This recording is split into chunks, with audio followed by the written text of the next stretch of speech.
Let's see. Should be live. Everything should be good. All right, let's do this, man. Let's do some Saturday game talk. I'm not gonna be long, but I do just want to talk about this, because Xbox is going to be the only console this year that plays both Starfield. I almost said Starscream, Starfield, and Baldur's Gate 3.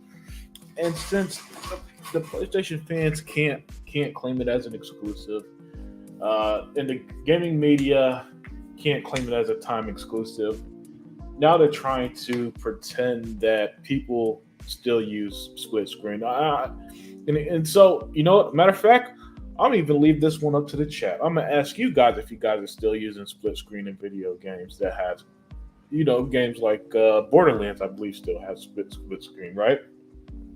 So I'm gonna leave that up to you, because I for one don't believe for a second that people actually care. I mean, who am I kidding? They don't care. They're just trying to tear down Xbox. And if you want to join Other Zinc, let me know. Hopefully, I'm loud and clear. There's no technical issues.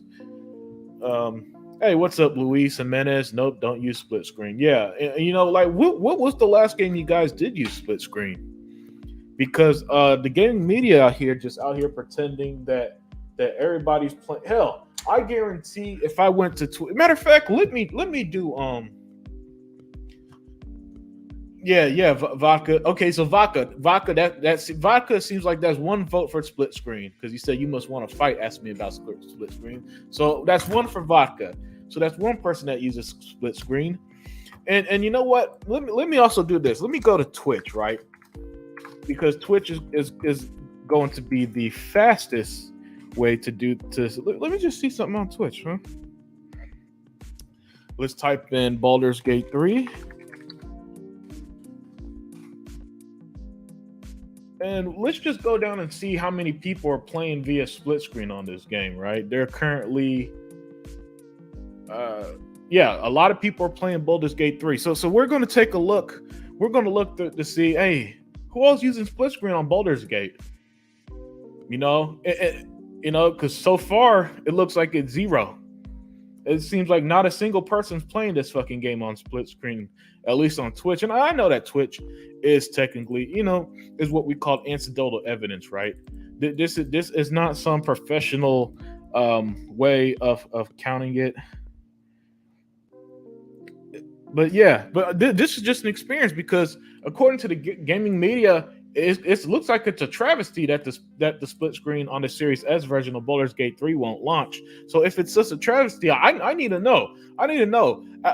Okay, other than along with Dr. Vodka, Vodka even said I don't like split screen. So not a single person so far in this chat uses split screen. I'm scrolling here through Twitch under Baldur's Gate. I'm seeing zero split screen. So I don't know what's the big drama. What's the big drama about the Series S version of Baldur's Gate not having it? Oh, that's right. There is no drama. The problem is that the Series S is going to do something the PlayStation 5 can't do, y'all. That's play Starfield in less than a week, 5 days, 5 or 6 days. That's what it is. In 5 days, when we're all playing, see, and all this stuff is all highlight, all what's that word I'm looking for? Clickbait titles and articles like this is sour grapes. It's sour grapes because now the ammo that they thought they had, which was never a thing, that PlayStation 5 just so much better because it could run Baldur's Gate. Now that's not true. Factually not true. The game coming this year. Now they got nothing. They got nada. They got zilch, right? And so that's why I came here. I put up the question you see in the title of today's show. Do you still use split screen? Because I need to know. Because looking through Twitch, I ain't seeing a single damn person use split screen. So far, not a single damn person in the chat uses it. Shizno Elite here says I have no use for split screen, but it's cool they're going to bring it to the the Series S post release. Yep. You see, split screen is one of them features, guys, that it's better to have. And it is one of the features that goes with it's better to need it and not have it than have it and not need it. You don't need split screen because nobody uses it. I'm still looking for one damn person here that uses split screen. Hey, what's up, Zink? Thank you for joining. Hey, man, what's going on? Nothing much, man. So I got to ask you the burning question: Do you still use split screen in 2023? No, I don't. And you know what? I was the prototype for split screen. I've been playing with my son split screen since he was 2.5 years old. He's single screen sitting on my lap, and then he got a chance to get a little good for himself, and so we were able to play split screen with some Halo. And I've done it until I bought him his own, and then we system link. So that stopped a long time ago. But they're just looking for an angle, just like you said, and they have no angles. Meanwhile, while they're over here trying to create an angle, here's the thing: since the Series S was such an issue, now that they have the option to put it on the Series X, why doesn't it drop today? Yeah, good question. Well, I know why, because here's the thing. The PlayStation release date is the same day as Starfield, so that wasn't going to happen on Xbox. Correct. But still, at that same point, why don't they drop it day and date with the PlayStation version? I see, the point I'm making is you weren't working on it anyway. Right. It was like, what's that one game that people mysteriously wanted when Xbox dropped them? What's the name of that sorry ass game? The guy with the headphones and the dragon. Oh, Scalebound. It's a Scalebound situation. You were never working on the Xbox version in the first place, so of course you're gonna be late for it. And who knows what? I'll bet if Microsoft bought them, they find that they signed an exclusive contract with Sony to have it released day and date with Starfield, so Sony people could have something to talk about. Hey, here's a better question, Unlimited. Actually, it's more embarrassing than that, Zink, before you ask your question. Because remember, we still tell the truth here. And truth is, Larian Studios never had any exclusivity deal. They said it from day one. And not only that, Zink, Larian Studios literally commented on Sony fanboys who were saying it's exclusive, saying no, it's not. It's not exclusive, right? And what happened? Oh, that's right. The Sony fanboys ignored him. They called someone who literally works for the studio a liar to push that. And now that the games still come to Xbox anyway, now they're trying to switch the narrative. Oh, but no split screen on the Series S. Come on now. Yeah. Now, what you want to ask? Sorry, I didn't mean to cut you off. No, that's all right. Hold on a second. Yeah, I was just get a lot of calls on Saturday. But anyway, I don't put anything past Jim Ryan. I don't put anything past him because we didn't hear this date until Starfield had its date, or around that time, and all of a sudden. You have Baldur's Gate, and here's the thing, man. That game ain't all that, dude. That's a PC game. Yeah. Those are PC. When that game hits the consoles, we'll see how many people buy it. Right. Yeah. And here's the thing about Baldur's Gate. Yeah, you're right. Not only is it a PC game, I guarantee you, nobody on PlayStation played 1 and 2. And by the way, you could buy them games right now because they're remastered. Matter of fact, I own the remastered version of Baldur's Gate 1 and 2 on Xbox One. So I'm telling them from experience, Zink, nobody said a word about them games when they released as remasters. Also, Unlimited, who's going to play Baldur's Gate over Starfield? Yeah. Well, hell, I'll do you one better. PlayStation fans are going to be watching us play Starfield before they play Baldur's Gate. Man, definitely, dude. It's that's just, and you hear how hard the media is pushing it, and even like Fonz it's a shame they don't have a Game of the Year contender. Hey, bro, Fonz Gaming said that. Yeah, about what console? We're not going to have Baldur's Gate as a game of the year contender. And Dr. Vaca's favorite, Ryan McCaffrey, was saying the same thing on an Xbox show. They just missing. And then they brought in this dude Khalif, and he's over here echoing the same bullshit, just making a mockery of it. Like, we're really missing out on something. And that's an RTS game. I'll put it to you this way. I'll bet more people know Atriox than any character on Baldur's Gate. And that's an RTS game. You want an RTS game? Play Halo Wars 2.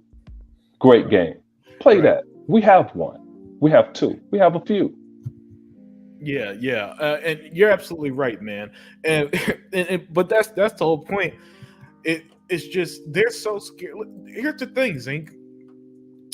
All it is that they're terrified of Starfield. That's it. You know, Wilkins said Xbox said Larian is still working on the split screen anyway.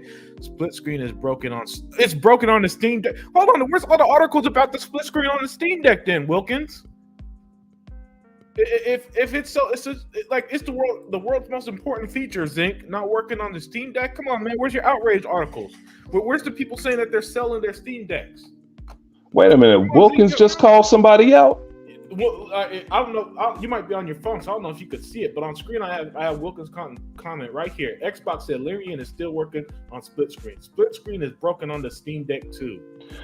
Wait a minute, Wilkins. See, that Unlimited, I say it all the time. This is why I represent the chat. See, dude, see what I mean? Where's J.S. Corden at? Yeah. Where are these people? Where's Jason Schreier? You know what? You know what I think it is?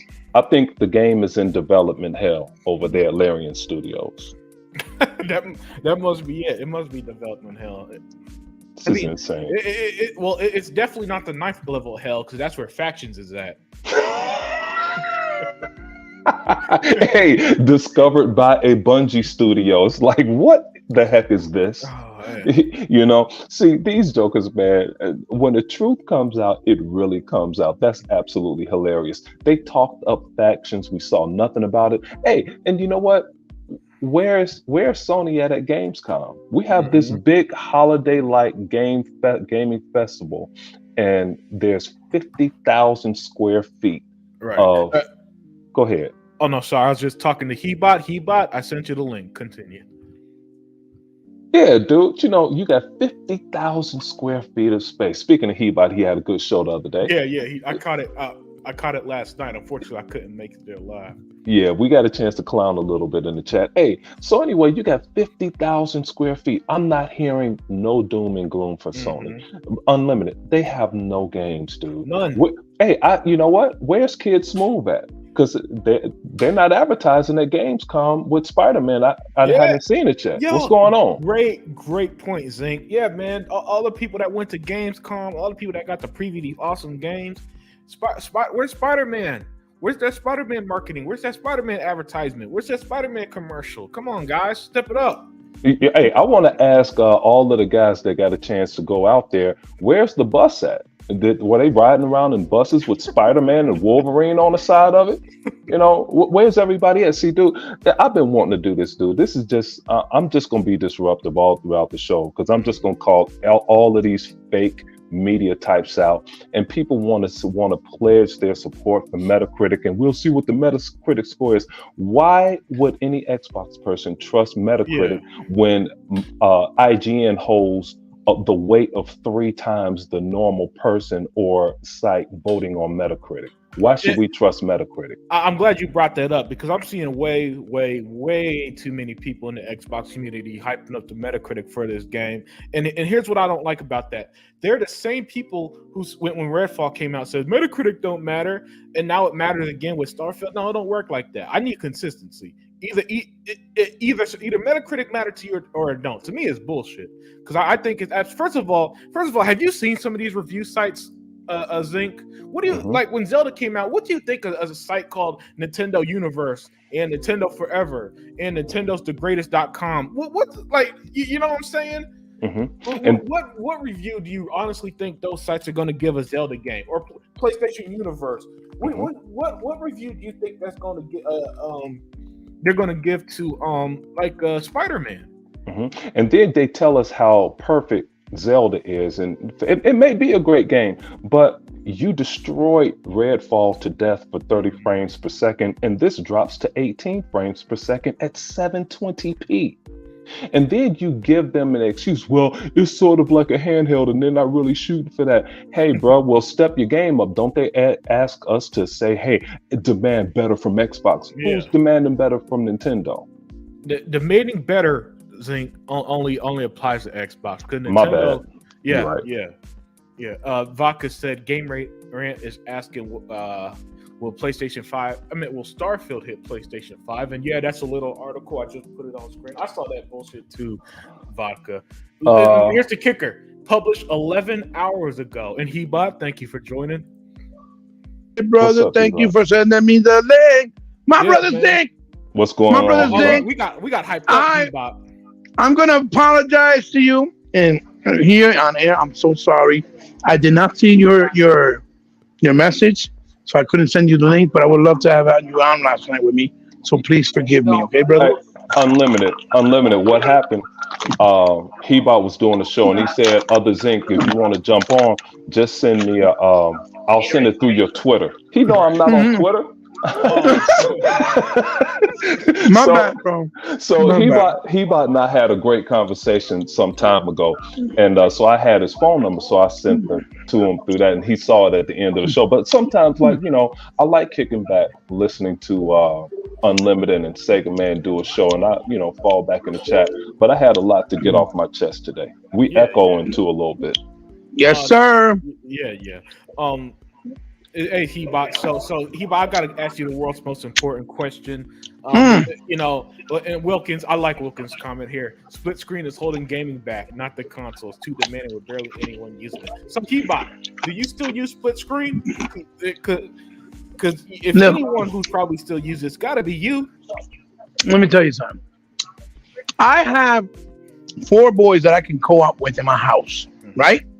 Couch co-op. Okay. And nobody in my house want to do no split screen to share screen because they all want to be greedy with their eyes. Listen, split screen is something that's not really used at all. The people trying to make like this is something that's being used, that is a very small amount of people. Right. Everybody knows that split screen was only created, for Christ's sakes, from back in the day because it was an easy way to create couch co-op without making it harder to program, because there was no such thing as the ability to do untethered co-op, right? Now we have better hardware that we can actually do that, and you can be in the same screen and it will split it automatically as you're moving, like when you play something like Lego Star Wars, right? Mm. We didn't have the technology like that back in the day. So that's why they created that split screen. But most of the time, it was couch co-op where you were on and shared the same screen. Like Double Dragon, right? Like Double Dragon, Ninja Gaiden. You didn't, you know what I'm saying, brother? Yeah. And it wasn't something, listen,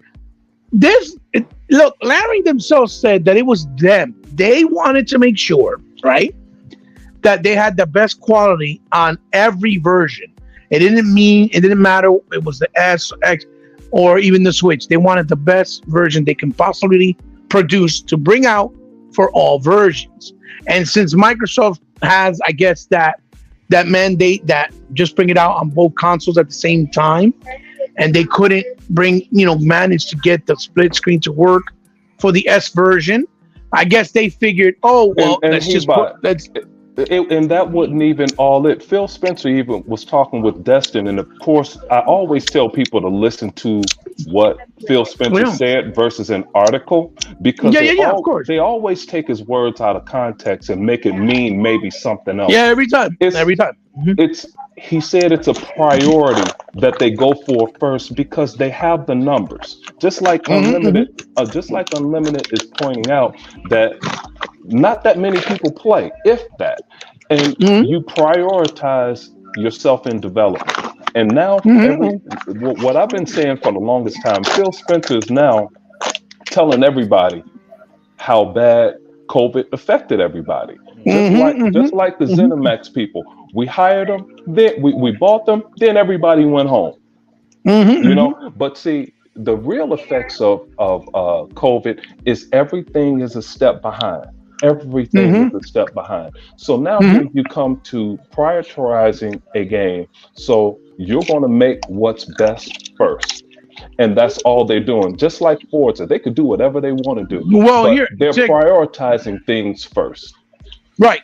But here's the thing, Zink. This is where the mix-up that people are trying to change the narrative or what Phil's saying, right? So hear me close, both of you guys, right? When Microsoft said that they have a mandate to bring out games, right? And for both consoles, they meant launching the games at the same time, right? For both platforms, right? For S and X, right? They did not say that the X and the S had to have every feature or quality that equals to each other. They never said that. Because if that's the case, then the S would have never been sold as a weaker version of the X. Right. It wouldn't be cheaper. These guys are trying to make it seem like Reforged Gaming, which I still called you out. And I know somebody could tell you, listen, you want to debate? I'm ready for you, brother. You're full of shit and you are a coward because you haven't answered me. Okay? Now. He don't know nothing about games. No, exactly. He doesn't. So he's trying to say that, oh, Microsoft lied, Phil Spencer lied, even MGB tried to pull this shit. They said that it was going to have all features on both consoles. So, they never said that both consoles were going to be equal to each other. They said both consoles were capable. Go ahead, Zink. Go ahead. Hebot, can you answer me this? Why the hell did a guy like MBG and Reforged Gaming? Why do they worry about a console they don't even own? That's another thing. That's a fantastic point. I fantastic Galaxy. You don't see me saying, man, why doesn't the new Apple headphone? You know, why did they remove the headphone jacks from the latest iPhone? I don't own a fucking phone. I don't care. Let me ask you a question. When the fuck did you see us say, God damn it, why God of War doesn't have a co-op mode when it was released? We didn't care. We didn't give a fuck because it's not our game. We're not worried about it. You saw us say, yo, what the fuck? Why does fucking Miles Morales don't have a co-op mode since they're both on screen this time and the story is based off both characters? We didn't say that. If any game should have co-op, it's Spider-Man 2. Don't you right. Think? But you don't see us as Xbox gamers is what I'm trying to say, complaining about it. You see what I'm saying? These dudes are literally complaining about shit and games or stuff and games on the Xbox when they don't care about Xbox supposedly. And here's the thing, and you know what? You guys remember me saying this. I don't mind losing a battle in business. And Phil Spencer, I disagree with him bringing out the S before it came out when they told us the concept. But I understood. He actually wanted everyone to play games.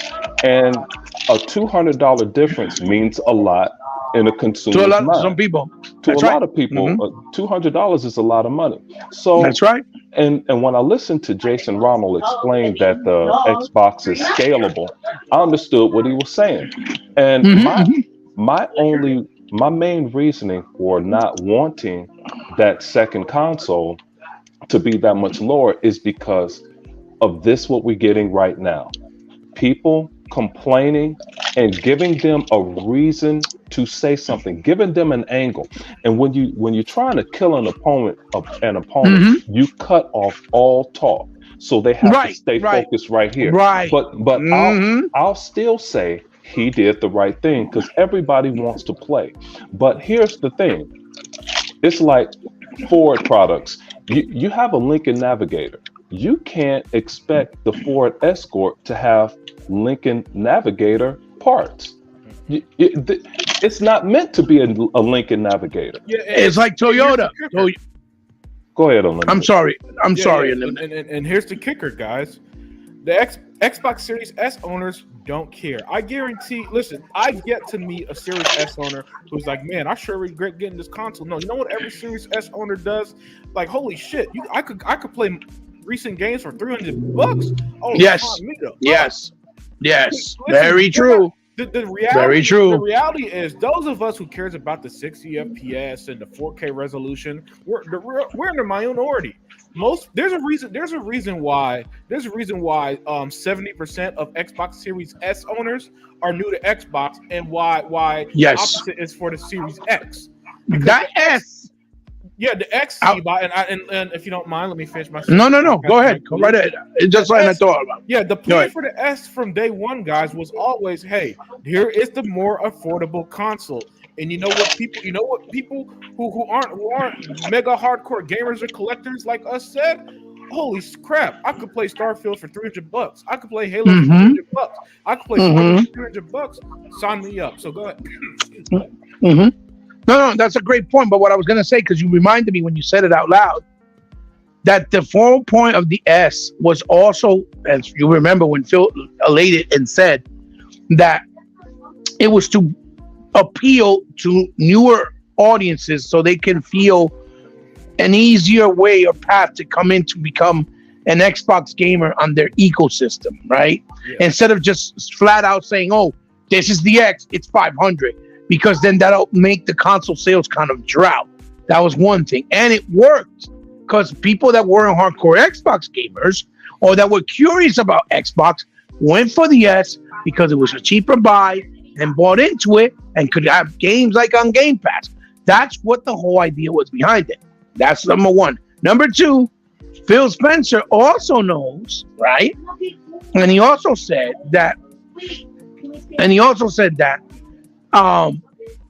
because of the S, that's why they're having more sales. Because people are also after they have the S, they also trading it in and getting X's because they want the better experience once they already know and are familiar and feel comfortable with the Xbox ecosystem and they see what they have to deliver. See, right? that's you need to switch that around because the number one reason is barrier to entry. And you always want someone to enter your ecosystem. Barrier to entry. And the barrier to entry is always cost. That's hold on. Vodka calling out Zinc over here. Oh no. What happened? He said I caught other Zinc in a lie. He was trying to play that Halo Infinite split screen with Paris. Wait, I missed that. What did he say? He caught you in a lie. You were trying to play Halo Infinite split screen with Paris.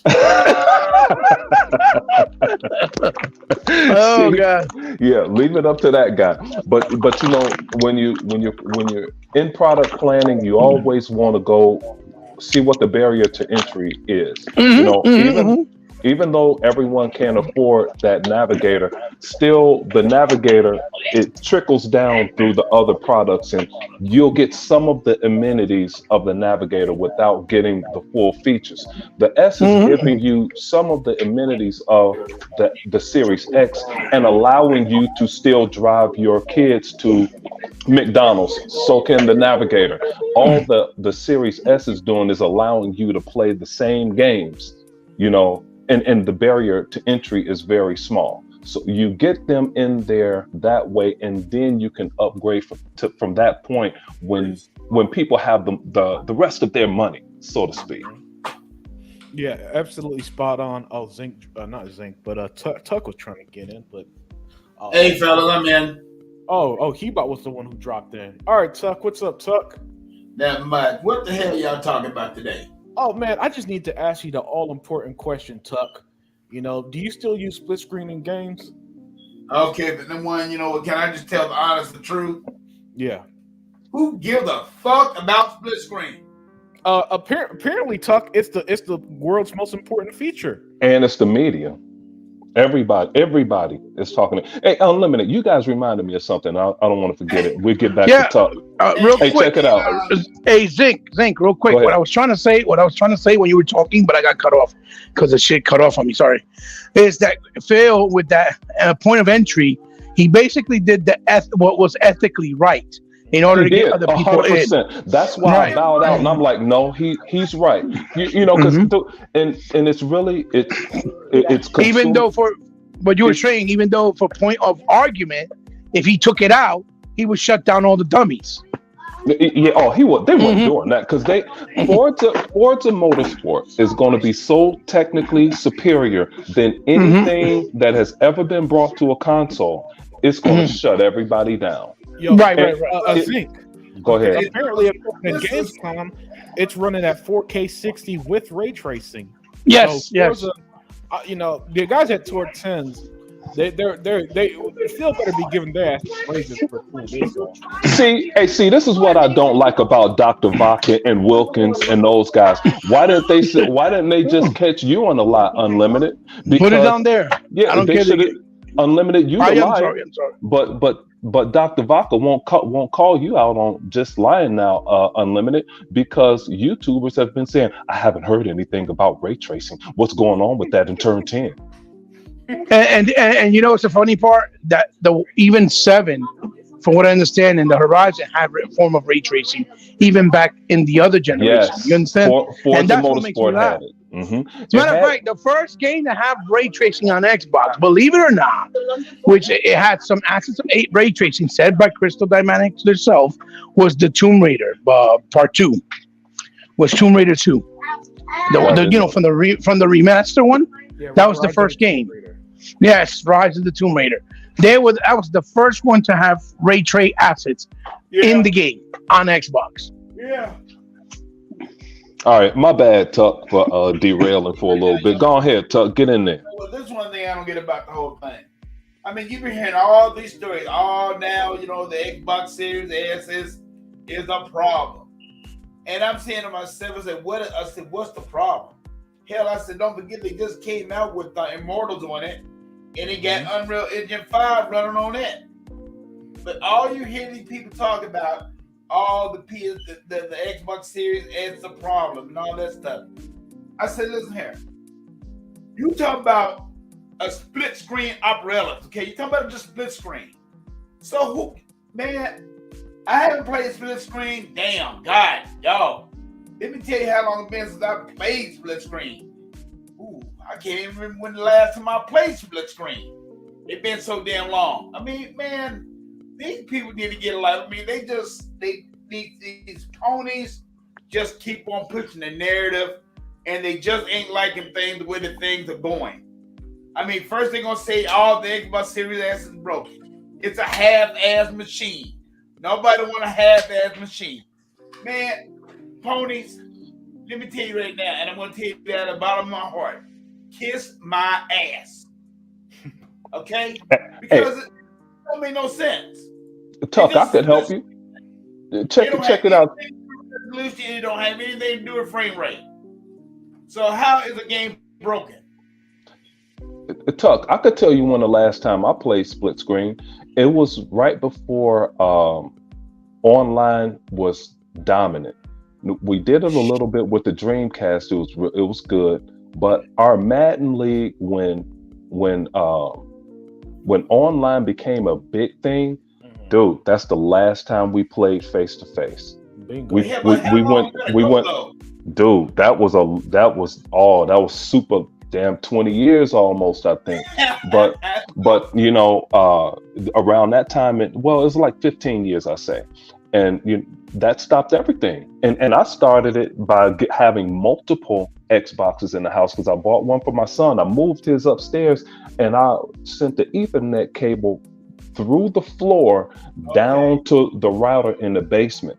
And we played on a headset. Then my friends, they started doing it. They bought their kid. We all had multiple Xboxes in the house. And we all started playing Madden online. And man, we missed our kids growing up, because we never went over each other's houses anymore, So, and that was the only downfall. We didn't get a chance to see our kids, each other's kids grow up because of online play. That's how long it's been for us. Well, it's been longer than that for me then. It's been longer than that for me. I think the last time I played split screen might have been the Dreamcast era. You know how long that been to take a Dreamcast? Yeah, that was a long time ago. Yeah, that's over 20 years. And it was around that time, but we had such a massive Madden League, dude. I mean, we had a commissioner, a schedule, and everything. But that's way more than 20 years. That's like 30-some odd years, man. Because I'm 57 now. I mean, I'm 56 now. About to turn 57. I'm 55. Yeah, man. But let's stop that before Unlimited go off again. Nah, I Unlimited. How old are you, Unlimited? I'm 12. 30, yeah, How old are you? I'm 33. Okay, you've been that damn long since I played split screen. Well, there you go. He stopped playing split screen when I was born. There you go. Yeah, I'm gonna play that to you. That's the last time I Oh, played man. split screen when you was born. Clinton wasn't even the U.S. president, man. That's how Yeah. long. That's how No long. kidding, right? Tuck stopped. And then and then these people just want to make it out of a big deal. The game is Yeah, because it's complicated. Xbox. Huh? Because it's Xbox, and they think that they could tear it down. They think they could tear down the Series S to prop up PlayStation. But no, here's the thing, Tuck. Nothing changes. Sorry, Game Ranks, who published just 11 hours ago. Starfield's not coming to PlayStation, no matter how much you beg for it. Nothing. And I know you saw that. I know you saw that post I gave on Instagram. They got 20 plus games coming out next week. Yeah, that's right. You posted that this morning. Hey, hold on. Let's get back to this Game Rant article. So, why are they not bashing Sony about this? Why is the market Unlimited? Why did the market leader not buy ZeniMax? They couldn't afford it for number one. Tuck, you're a liar. They're the market leader. They've been a market leader for 20 years, Tuck. So why couldn't the market leader buy something? Well, that's what I'm trying to say. They're not the market leader. We all know that. So Tuck, where's Vaca at? See, that's why I don't like Vaca. Vaca won't call you out. Vaca won't call you a liar.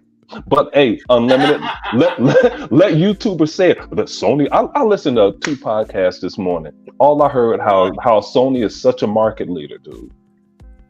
It's just the biggest market leader. But they haven't bought it. They're not even there. You're not at the biggest. Where's Kid Smooth at? This is the biggest marketing event of the year for a public perspective. Where are they? Where is MBG at? MBM, whatever the damn name is. His ass. Hey, Tuck, it's Unlimited too. You don't know what to do. It's Unlimited too, because he haven't found that Jez Corden article yet talking about it. He bringing up Game Rant's articles. He's trying to protect Jez Corden. I know Jez wrote an article. No. Jez Corden have me blocked, so I don't see nothing he does.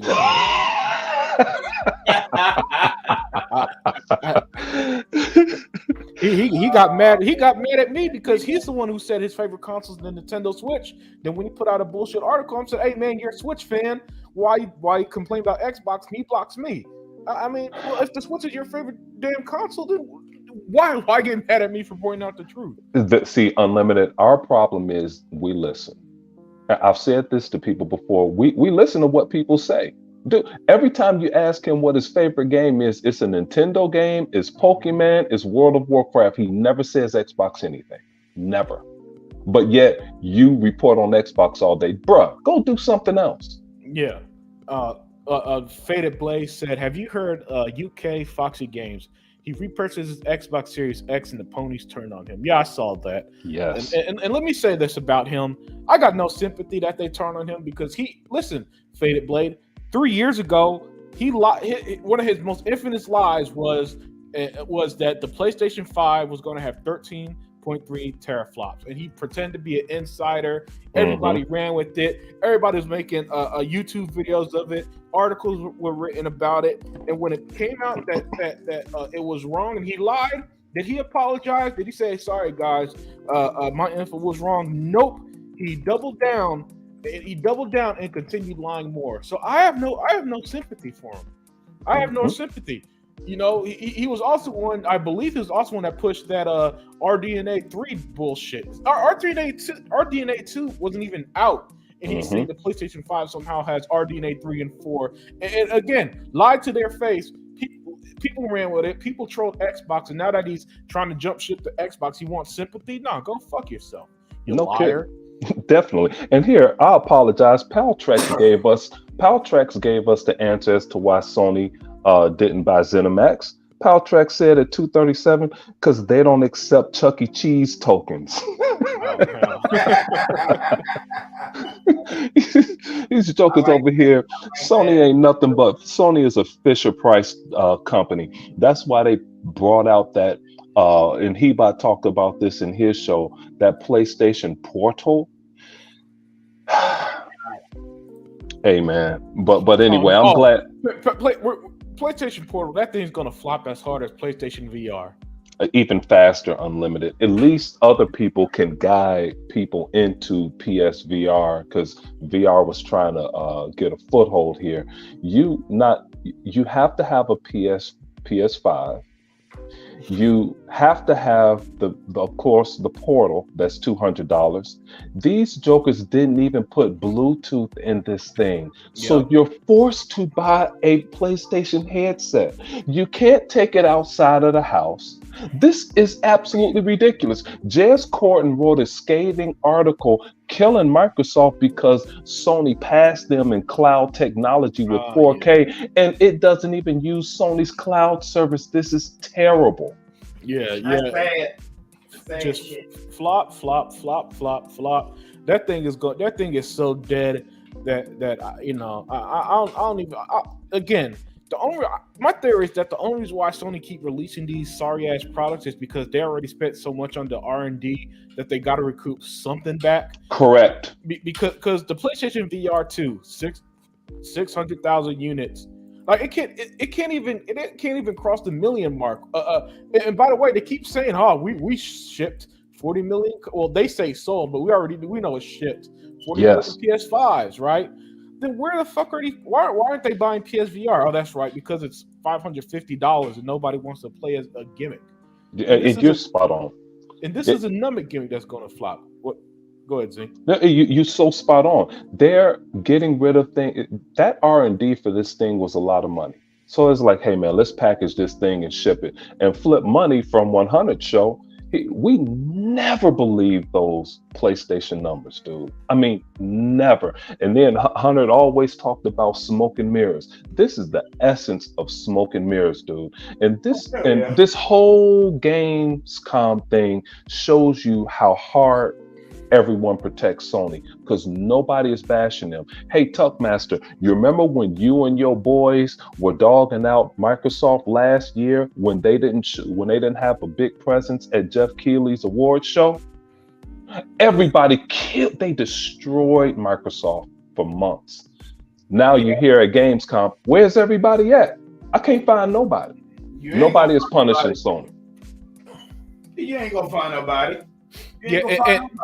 And that ties into Goggle Poe's excellent comment. What's up, Goggle? He said, are there any gaming press that prefers Xbox? It's like they all have that SSD.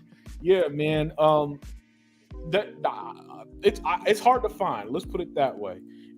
Goggle Poe, the gaming media is so against Xbox that the only one who claims to be a quote unquote fanboy is Destin Legary. And we saw him asking Phil Spencer fanboy questions. So, Phil, do you think Baldur's Gate 3 is going to affect Starfield? It feels like no. Why the hell? These are two different games. Why the hell will they? That you know what? In typical Phil fashion, hold on. Say that question again. I missed that. Say that again. What did he say? Justin Leary asked Phil Spencer if Baldur's Gate 3 will affect Starfield. Oh my goodness, I remember that. Yeah, go ahead. And in typical Phil fashion, this why I'm such a Phil guy. What happened? Oh, that's right. The very next day, it comes out that Baldur's Gate is coming to Xbox anyway, and he shut that up. You know, it's like I could see it now. I could see after that interview. Feels like, did y'all hear? He went back to like Matt Booty, Sarah Bond, and it was like, did y'all hear what this dude asked me? If Baldur's Gate 3 gonna affect? Thank you, man. Put that news out there. Thank you. And that's why. Next day. Thank you, and that's why. You know what? I better answer Gogo Poll first, and another reason why I represent the chat. Here's one sentence here. Well, two sentences. It said everything. And you talk about everybody at the press. You talk about this SSD. You remember Ratchet and Clank couldn't be played without that SSD?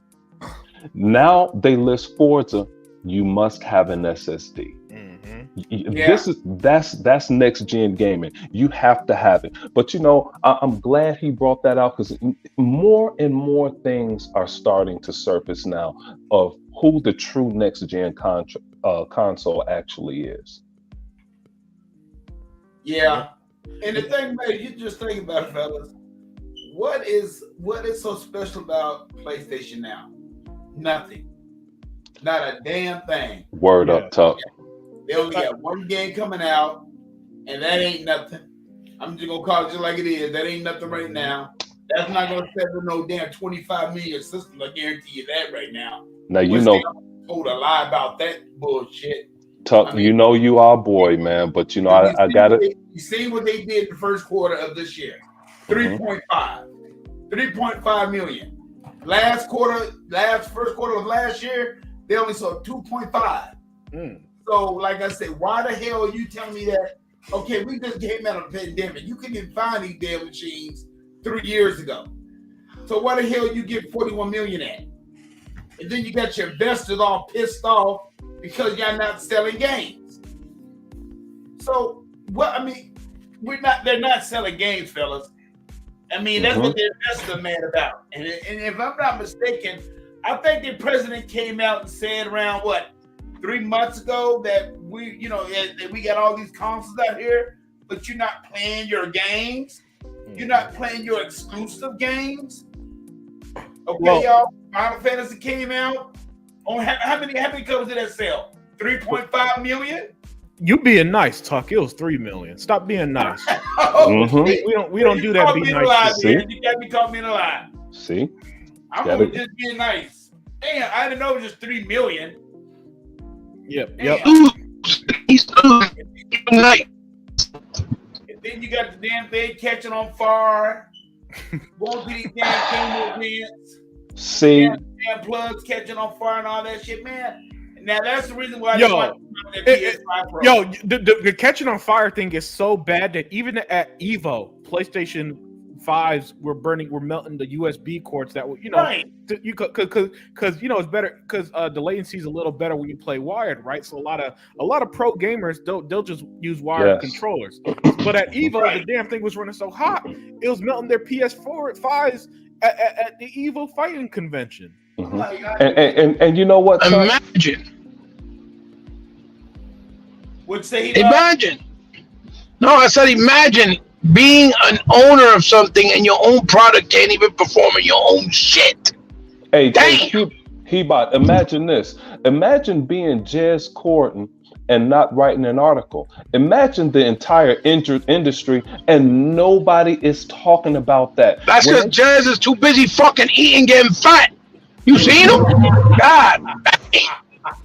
Dude, he looks fatter than me now. I was like, God damn, this motherfucker was skinny before. What the fuck? Dude, these jokers, once Sony is caught doing and not performing or something hazardous is going on, it's a story for 2 or 3 days and it's over. If it's Xbox, it's a story for 2 damn years and they never let the shit go. This is a major event, dude. Even my son. I'm mad with Phil and Xbox, dude. I'm mad with them. What'd they do? They send that. Yes, they send your boy Randall through a fucking copy of Starfield. I was like, oh my lord, why? Man, they sent Paris Lily one. For what? Get him, Zeke. I heard you breathing. Get him, Zeke. Xbox does a lot right. The one thing they can't see, they're not going to listen. I can't even complain about that anymore because they're not going to change, giving the wrong people the right. It's almost like a lost cause. It is. Yeah, the dude, Phil Spencer's been head of Xbox for either 8, 9, or 10 years. At this point, man, it is a lost cause. But I want to point this out here because this was a pro gamer who said this. He said, Evo's proven that the PlayStation 5 is not the answer. USB ports are melting like crazy. And he pointed out one of the guys whose his USB on his controller melted. This is not isolated. Listen, guys, listen what he said. This is not isolated, as in it's not just a one-time thing. We need to go to PlayStation or Xbox. Oh no. Oh man. PC or Xbox, he said. Man, I wish the homie Peter Moore was still at Xbox. So he would have taken that tweet and he would have turned that into a movement. Well, yes, but they Zing. If Peter Moore was still the Xbox, he would have saw that tweet, and the next thing you know, every fighting game on Xbox would have been on sale or something like that. Now that part you 100% right. Yeah. And the thing is, what Microsoft does, they operate on. He bought you backing up. Yeah. The one thing Microsoft does, they operate on. You were breaking up. What you say? The one thing Microsoft does, they operate. How you know, Zink? How you know? Oh, cause we could hear it, man. Yeah, we could hear your beep. Yeah, we could hear all that beep, beep, beep. And the thing is, man, Microsoft, they operate on it's really the McDonald's methodology of thank you, sir, have a nice day. Now Chick-fil-A has taken it to the next level. They're not going to argue with you. They're going to take what you say and use it against you. Just like Big Cloud, a Sony loyalist, and he's always given Xbox advice and had a problem with the Xbox, and they said everybody laughed that it looks like a refrigerator. So Paltrek's favorite, Aaron Greenberg, he said, you know what?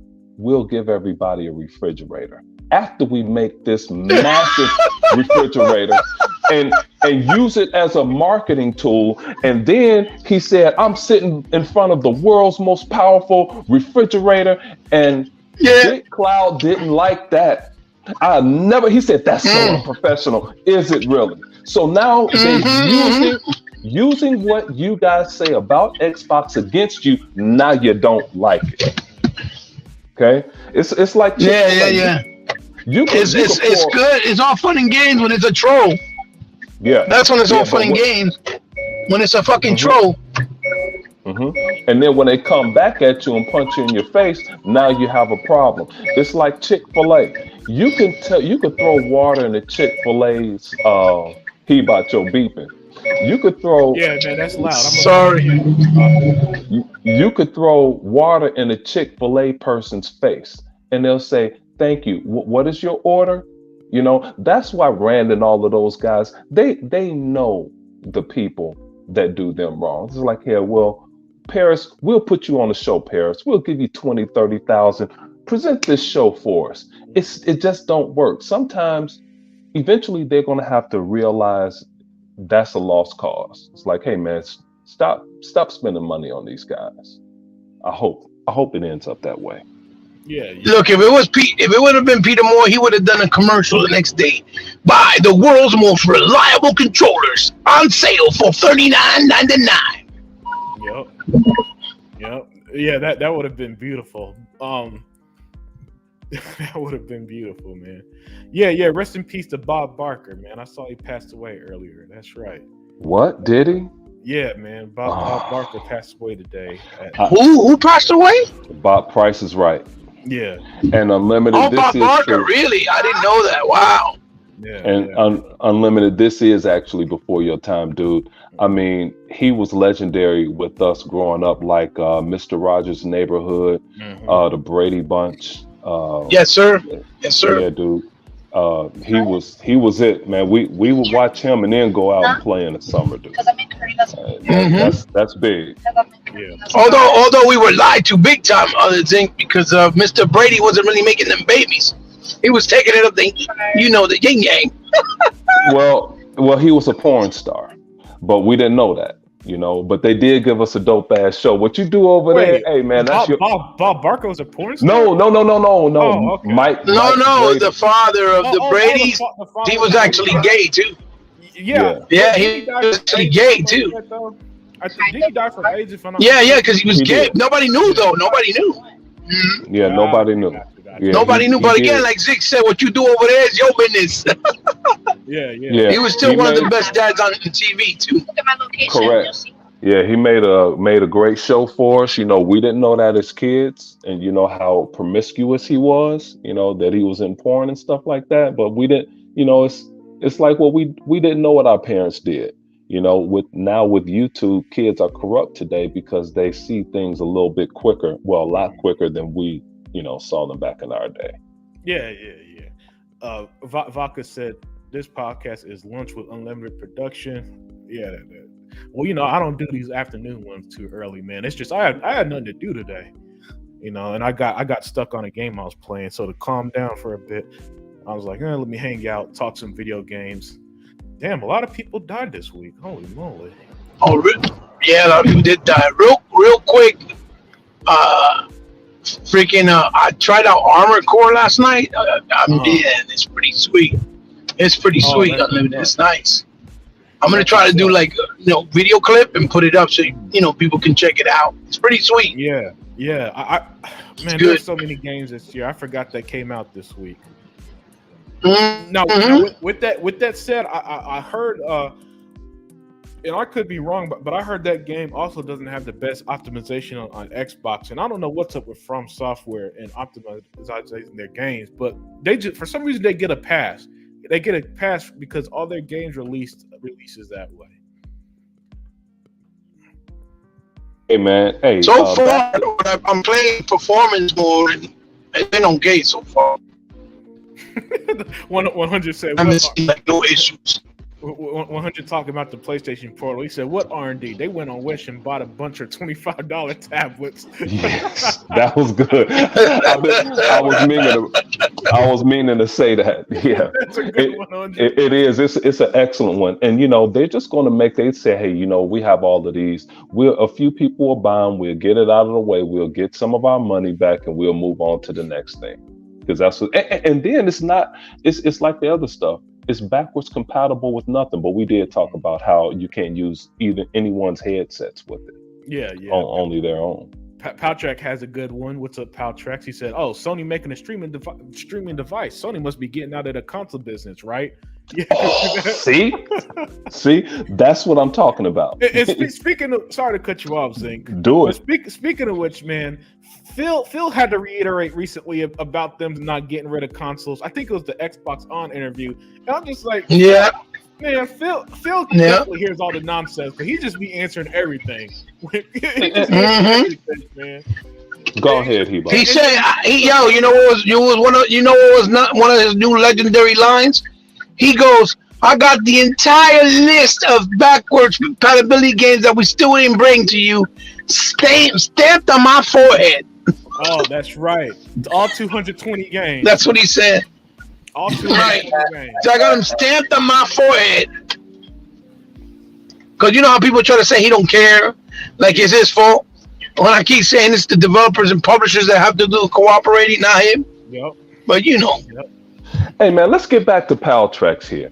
If that were Xbox, Paltrax ain't shit. He ain't shit. You saw he just called out Sony. No. Paltrax ain't shit. Just think about what he said, dude. If that were Xbox, dude, it would be people Sarah Bond would be getting fired. Aaron the Greenberg would be getting fired. Yeah. They getting out of the console business. Jez would write another article. Jason Schreier would find somebody that got kicked out by the garbage can and say how he never wanted to work on a console in the first place. All of this stuff, and everybody would believe him. Everybody would have an article on it. Every woman that was developing on Xbox was getting sexually harassed. Whatever you can think of that would have came up. No, that's what they would have said. That doesn't happen. Microsoft don't get if that they would have used that years ago if that were true. So that doesn't happen. No, I'm saying all that kind of nonsense is what they would bring up. Yeah. That's what I'm saying. They would have brought that up years ago even if it was a rumor. They would have brought that up. So that's how I know that shit don't happen. No, because they would have went hard on Microsoft if that did. And nobody went hard on Sony for it actually happened. They actually had a pedophile, and everybody shut up. Boy pedo. One of the reasons why Activision was sold is because their stock plummeted after it came out of their reports. And not only that, a woman that was working at Activision killed herself due to harassment. And did the same people who say that they care about the devs even mention that? No, they don't. They didn't give a fuck about them. So So that's all that tells me, man. Nope. And that's another one of the reasons Microsoft didn't even have to go there when in their trial of why they were going to buy. One of the reasons they were going to buy Activision, and it was one of the reasons Phil Spencer said when we acquire Activision, everybody's going to report to me. But everybody forgets that. Whoa, hold on. Because Phil said something different this week. He said, somebody else in charge. Hey, let me help. No, Unlimited. We can't do that to our chat. This is the unlimited truth. Hey, so what happened, Tuck Hebot, and I'm sure the chat knows. So Destin, Dr. Vaca's favorite guy, Destin says, Phil, but what's his name from Active? Bobby Kotick. Yes. He doesn't agree with Game Pass. How are you going to manage that Bobby doesn't agree with Game Pass, Phil? The mic is yours. Phil said, motherfucker, there's a new boss in town. It's like, shit, he ain't the boss. I'm the boss. And Destin had to chuckle. It's like, you got me there, Phil. Yeah, you dumbass. And people keep saying Destin asked the hard question. Destin asked the stupid ass questions. Yeah. The hard questions. He don't listen. That was the first thing Phil Spencer said when he announced they were buying them. They are going to report to me. I'll be the CEO of Activision. Yep. He started off talking shit. Destin, you didn't hear him say that? So a year and a half later, you're going to ask him a stupid question? You got a good answer because, hey, dude, I'm going to put that on a shirt. That's fucking Destin trying to fucking answer questions to make it seem like we don't realize that he's a fucking real Sony fanatic. He asks those questions to rev up the the Sony ponies because he tries to play the neutral card, but he knows goddamn what he's doing. That fucking homosexual fucking fat fuck face faggot slap his little sort of sweet ass. I can't stand him. Hey, I can't stand people that act like they're one thing but they're really another thing. I can't stand them. And hey, dude, and check this out. Louis Frag, he walks around the corner talking his shit. Destin got owned by Phil. Laugh out loud. Most definitely. And you know what? That was bigger ownership and a bigger L than what Phil did to Crap Gamer years ago. This is much bigger. But nobody is going to talk about that because everybody want to be cool with IGN so they could get one of them punk ass fuckers on their show. Phil always does a great interview, man, because he always listen. Unlike Jim Ryan does an interview once every 2 years, and he does that corporate spreak where if you ask him a question, he doesn't really answer it. So, what do you think about the future PlayStation? Jim Ryan's answer would be, well, you see, PlayStation, it's having its best year yet, and we're shipping a bunch of games, and we just had a good quarter. He gives them generic ass answers. We're going to have hundreds of shows. Yeah, or he'll lie. Phil just straight up. I remember that shit. Phil just dropped some knowledge on you, man. You ask Phil a question. He even gives you answers that people don't like the one he did on Kind of Funny that pissed everybody off earlier this year. What was it? He said, that's right. People aren't going to sell, if they got large PlayStation collections, they aren't going to sell their PlayStation 5 and jump to Xbox and stuff. And people think he was wrong, even though people buying Xbox for Starfield. Yeah, of course they're buying it for Starfield. But notice how the ones who already have large PlayStation collections, what are they not doing? That's right, selling their old stuff. Exactly. And Phil knew that. He knew people would be trading in those massive ass PS5s to get an Xbox or a Series X. That's why that joker Phil Spencer, he said, Zink, I know you didn't agree with me on Jason Ronald creating this $300 S version of the Xbox, but we're going to put a full terabyte in here because we know people are going to buy Starfield. There you go. Yeah. Hey, I'll tell you right now, y'all. I'll tell you right now. Now my son, he came over this past week. Mm-hmm. And I told him, he got a PS5, and I said, bring it over so I can try it for a while and all that stuff. He brought it over and everything and all that stuff, man. For like 3 days, I tried that doggone thing out, man. The triggers, what they call the pulse action triggers, whatever they want to call that crap. Man, Haptic feedback. Hey, Tuck, you did it again. Thank you.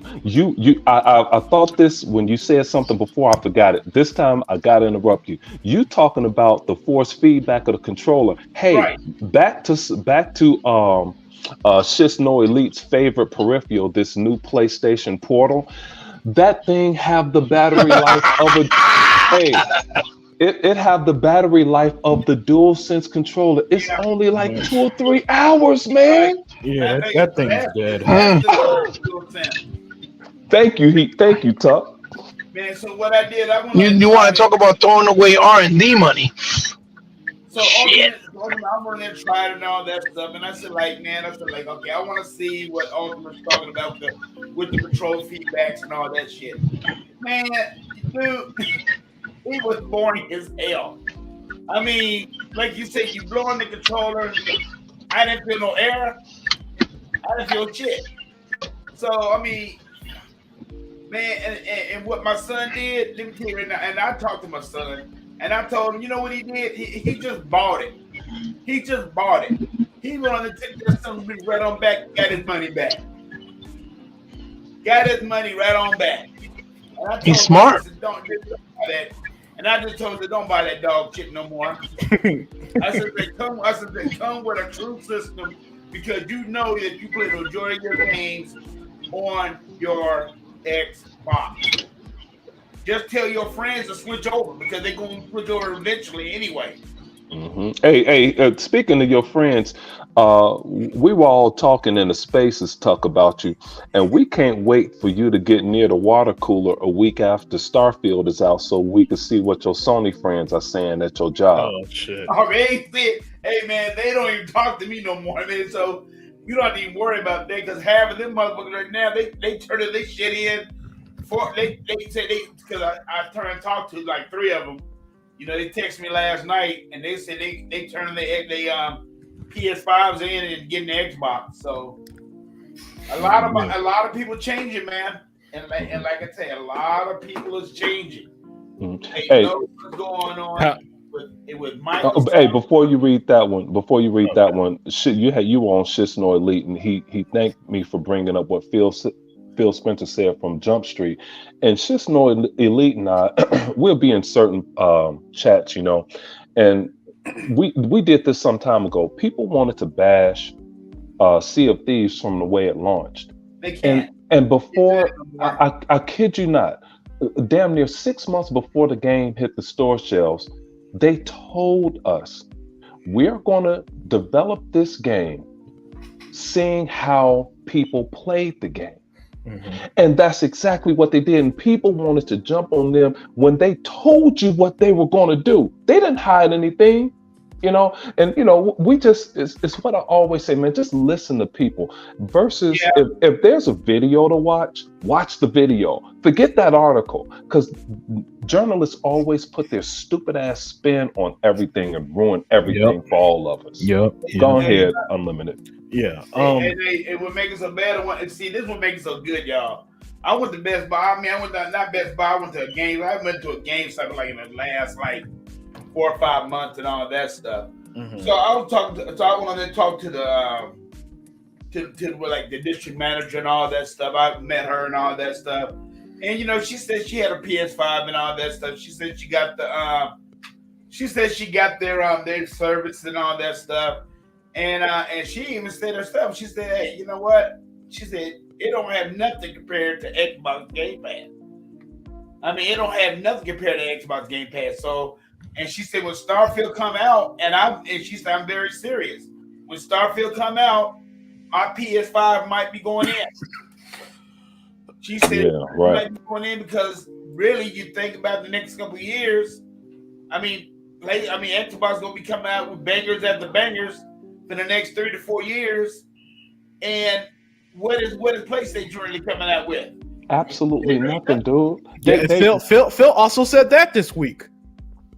Phil also said that, Tuck. He was like, listen, man, and I'm paraphrasing, we reached a crescendo point with our games. What was once a hope of getting out big games regularly, now it's a guarantee, basically. Now that's why next year we get Towerborn, Avowed, Hellblade, most likely Clockwork Revolution.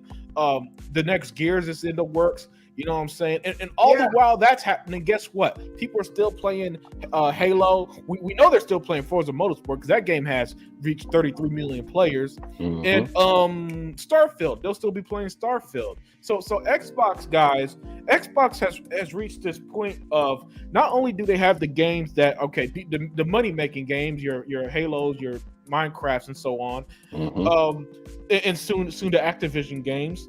That means that they could give us the big and small stuff like Towerborn and Hi-Fi Rush with creative art styles and unique gameplay, and then the games that I'd be looking forward to, like the Avoweds and Hellblades as well, your big budget AAA games, right? And guess what? All of it is day one on Game Pass as well. Man, that's a level of domination. Sony did not see that domination coming. Nope. When people say Sony didn't see the 360 coming back in 2005, and they were right. They really didn't see the Game Pass era coming because there's nothing Sony could do now to counter it. Because even Sony knows that there's no Spider-Man, there's no God of War, there's no Horizon they could release that could topple a service that's going to have the Activision, the Bethesda, and the Xbox first-party games. So game fucking over. Why is Dia not in here? She in the chat. Dia needs to be in here to keep us under control because I'm about to get even worse. Oh, she must have just surprised at the chat. Hey, Paltrex, and I'll send Dia a link in a second. Hey, real quick, and Ramo walks around the corner with his shit, and we talk shit all the time, and he's over here correcting me at 306 because he said it's not an article, and that's right because Jez always say I'm going to write an article. I'm like, and I'm going to write an article about this. I'm like, and he thinks because he writes something, it's a fact now. Dude, it's not a fact. You haven't said a fact yet. Right. And Paltrex here said, can I ask why Jim Ryan isn't getting grilled on video? Paltrex, man, did you forget that Jim Ryan spent his whole budget in traveling around the world to stop this deal? He's stuck at home because there's no more money to fly him anywhere. The point, the limited. Hey, speaking of that, back to the Pitcairn Islands where Iraq is today. Dude, the Pitcairn Islands only have a population of 55 people. Okay, they have to send their kids to New Zealand to get educated. Okay, they go to boarding school. And guess what happened when Jim Ryan landed in the Pitcairn Islands? He handed all 55 of them people who are flyers saying, "Help me stop this Activision bill." Hey, Dave, thank you. You guys are starting already, huh? It's terrible. How you doing, Miss Dale? Hi, Chuck. Hi, Unlimited, and hello, Other Zinc. How you guys? Yeah, hey, you could keep our language down, but you can't stop us from talking trash today because it's just gonna be over. We're having a lot of fun on this special Saturday edition Deal Limited Truth. Awesome. That's awesome. Because I had nothing to do today. I got stuck on a game I was playing today, so I'm like, you know what? Let me just do some video game talk for a little while. That's good. I mean, because we can do relaxing stuff and have fun with this sometimes. Yeah, I tell you one thing. I'm going to tell you the truth. Here in the last couple of weeks, I said last couple of days when I had to talk to some Sony guys about the PlayStation portals and all that shit. They want to say straight up, no Bluetooth, and you can't play you can't stream your damn games off a PS5. He said, I'm buying that piece of shit. Yeah. He said, this guy said, ain't no way in the world I'm gonna buy that. He said, Tuck, you're telling the absolute truth because think about that's going to be another loss for them, and the money they put into R&D and all that other stuff for that portal, just like what they did for the VR headset thing.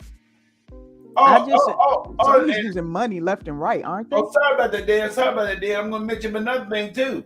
Oh, okay. What's that? This guy did a video on it, and he said, if you think about it, since you don't have Bluetooth on the damn thing, you got to use if you want to use their little earbuds or the headset, there's a certain headset that you got to buy. You just can't buy a regular Sony headset like a 3D Pulse.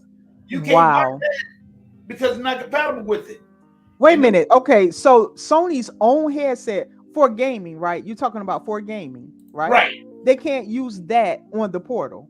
There's only a certain brand that they allowed for you to use because it's not Bluetooth. The device is not Bluetooth, so it's not going to link up. So they have some special proprietary piece, a headset and earbuds. The headset is $150. The earbuds are $200. So in effect, the PlayStation Portal is actually $400. Yeah. Also, you must have a PS5, so it's now $900 because it's you cannot use that device without it being in conjunction with the PS5 being on. Okay, let me lay this out. Let me get this straight. Okay. Because I've heard so many different things about this portal. We have the answers. The portal is tied to the PS5, correct? Yes. Right. You cannot use the headsets or earbuds that you would normally use for your gaming set, right? No, well, correction. There's that 3.5 jack. If you have a jack and you use wired, you could jack it in there. But if you want to use if it's wireless, you have to use one of these two sets: $150 option or $200 option. Mm-hmm. Right. Because why go wired for a portable? It makes no sense. Nobody would want to do that for a portable. You know, they don't even do that no more. Yeah, but even if you did, you would the least area where you would want to do it is for a handheld device. Hey, right? So, dear, you know you are better half, so I'm not gonna get on you too bad. It's a portable, but you can only use it in your house. See, that's what I'm confused. What is it? Like, if you can't use it outside the house. Dad, I'm gonna play this 1 minute video and it's gonna answer all your questions. Okay, you ready? Okay. There's no sound. Sound unlimited, and this is Marquise Brownlee. Marquise is actually very good. Mm-hmm. He's he's in the millions of subscribers. Actually, your number one fan Ramo turned me on to this guy. Yeah, hi Rambo. Rambo. Yeah, okay. So Sony just announced something called the PlayStation. You can hear it, right?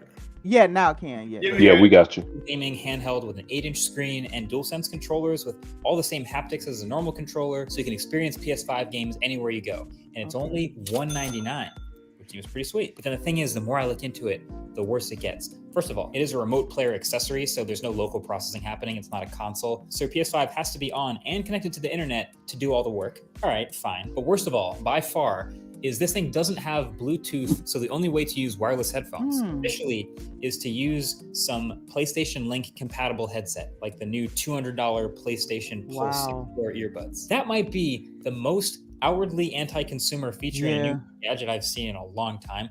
By the way, props to him for using the word anti-consumer correctly, because everybody throws that word around for literally everything, and 99% of the time they get it incorrect. That's like, imagine if the new iPhone comes out and there's no Bluetooth this year and there's no headphone jack. So in order to use headphones, there's a new Apple wireless audio protocol that only works with AirPods.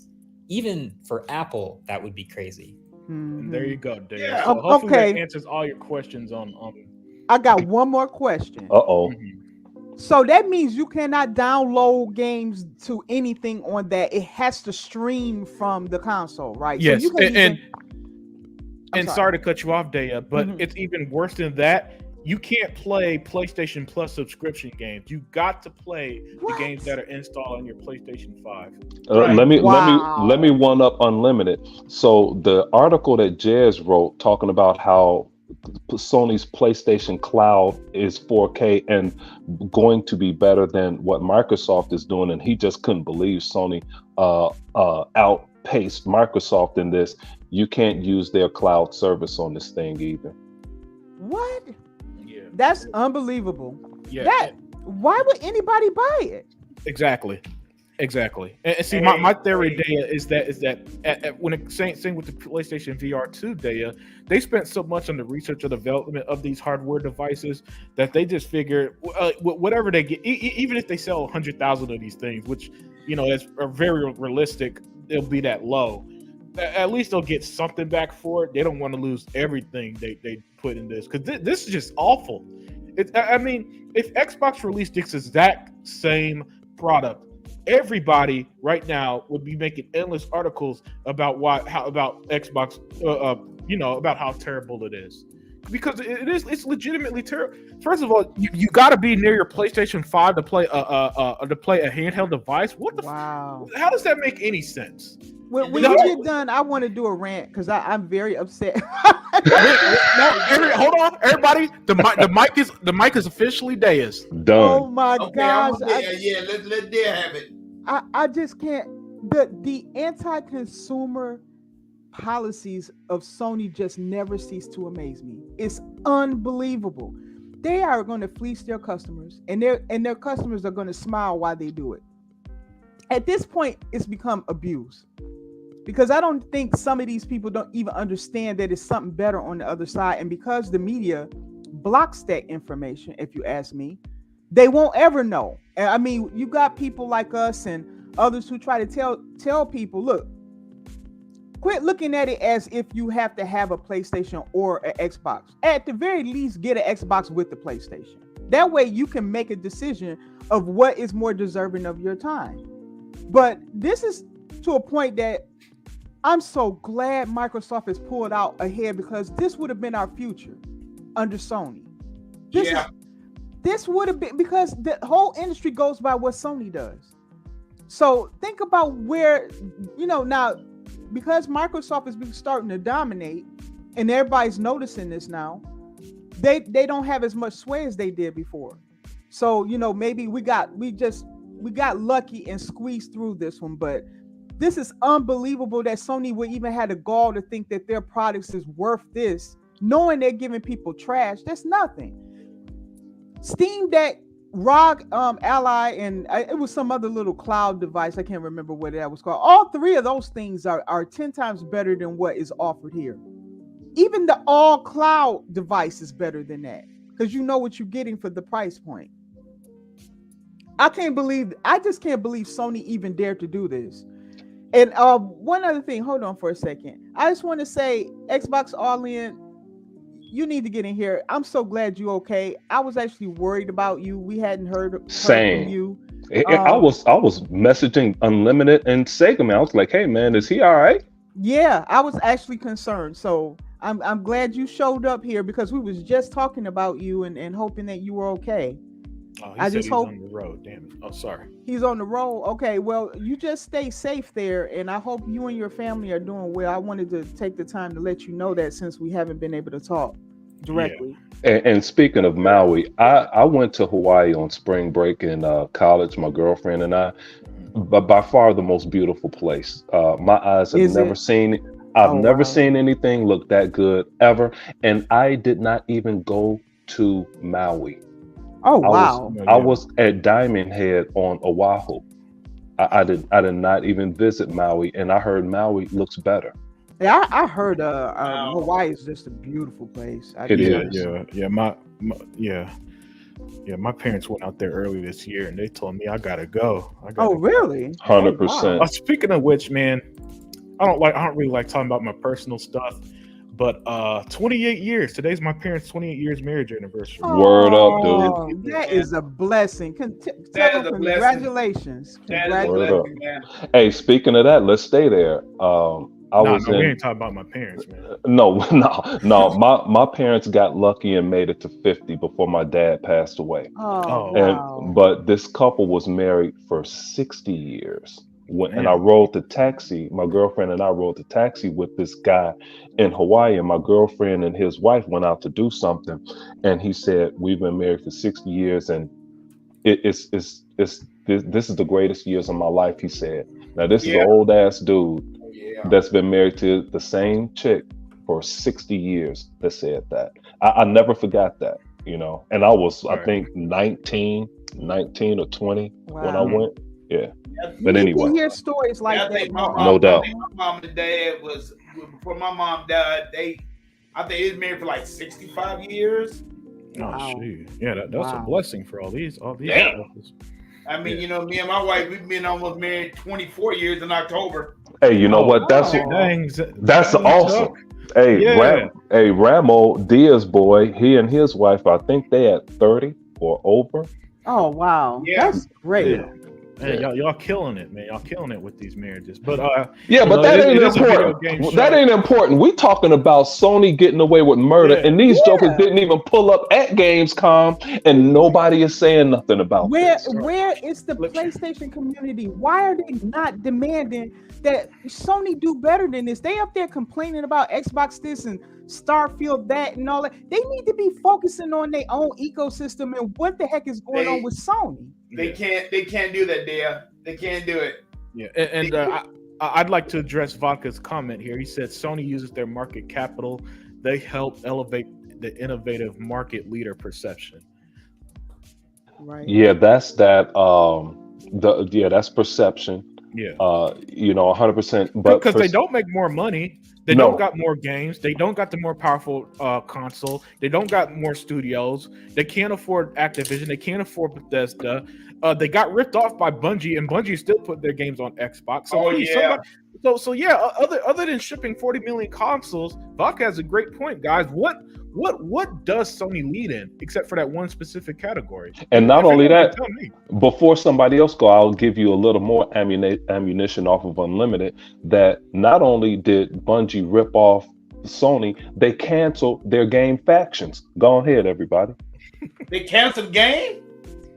Yeah, they canceled Factions. They said, Jim Ryan said, hey, look at this game Factions that Naughty Dog is making, this multiplayer game. See if it's any good or not. Bungie looked at that and said, like, hell no, this is some trash. Scrap it. Oh, shit. Yeah, Vodka talking crap at there. He talking about secret showcase. Now, to be fair, Vodka's only pointing masterminds like Colin Moriarty, who literally said that. Right. Yeah. Correct. Colin Moriarty and them, they're the ones who are saying, well, I heard from Sony that they're doing another showcase. Yeah. All right, Cal. All right. Yeah. That was just what did they call that fake E3 show? That was just something to do or whatever. Yeah. But the real show is coming up around now. The ones that's supposed to make us sell our Xboxes, that's the one that's coming. Yeah. All right, and a quick update for Sega Forever Xbox All In said, thanks guys. I live in Oahu, I mean. But the correct, fire is affecting Oahu. But the fire's affecting everyone since we have so much family. All right, well, take care of your family, man. Yeah, take care of your family out there. Yeah, and when you need to do a 24-hour podcast, man, Unlimited know how to catch up with me. I want the sunrise ship. Don't give my spot away. Yeah. Bungie said that shit out of here. Yeah, man, they got a peek of that fact. They probably played that for like a minute or two. They're like, what is this bullshit? This is Neil Druckmann. This is our multiplayer. This is our masterpiece. Because and it was like, but it's not fun to play. And not Jim Ryan, but Neil Druckmann looked at him and said, "Fun? We don't use fun around here." And then they had to shut that shit down. In Ultimate, let me ask you this. Now they asked Phil Smith about a mid-fresh thing on the system. Yeah, and he said no. And comes right now, the AMD is going to do what? AMD is going to turn around and add another apparatus to the PlayStation, to the Xbox, to make it more powerful than what it is now. Mm-hmm. Something that's working with the DirectX 12 and the DirectX 11. I heard about something. I didn't get a chance to look into it. What is that? Making the Xbox the hell of it.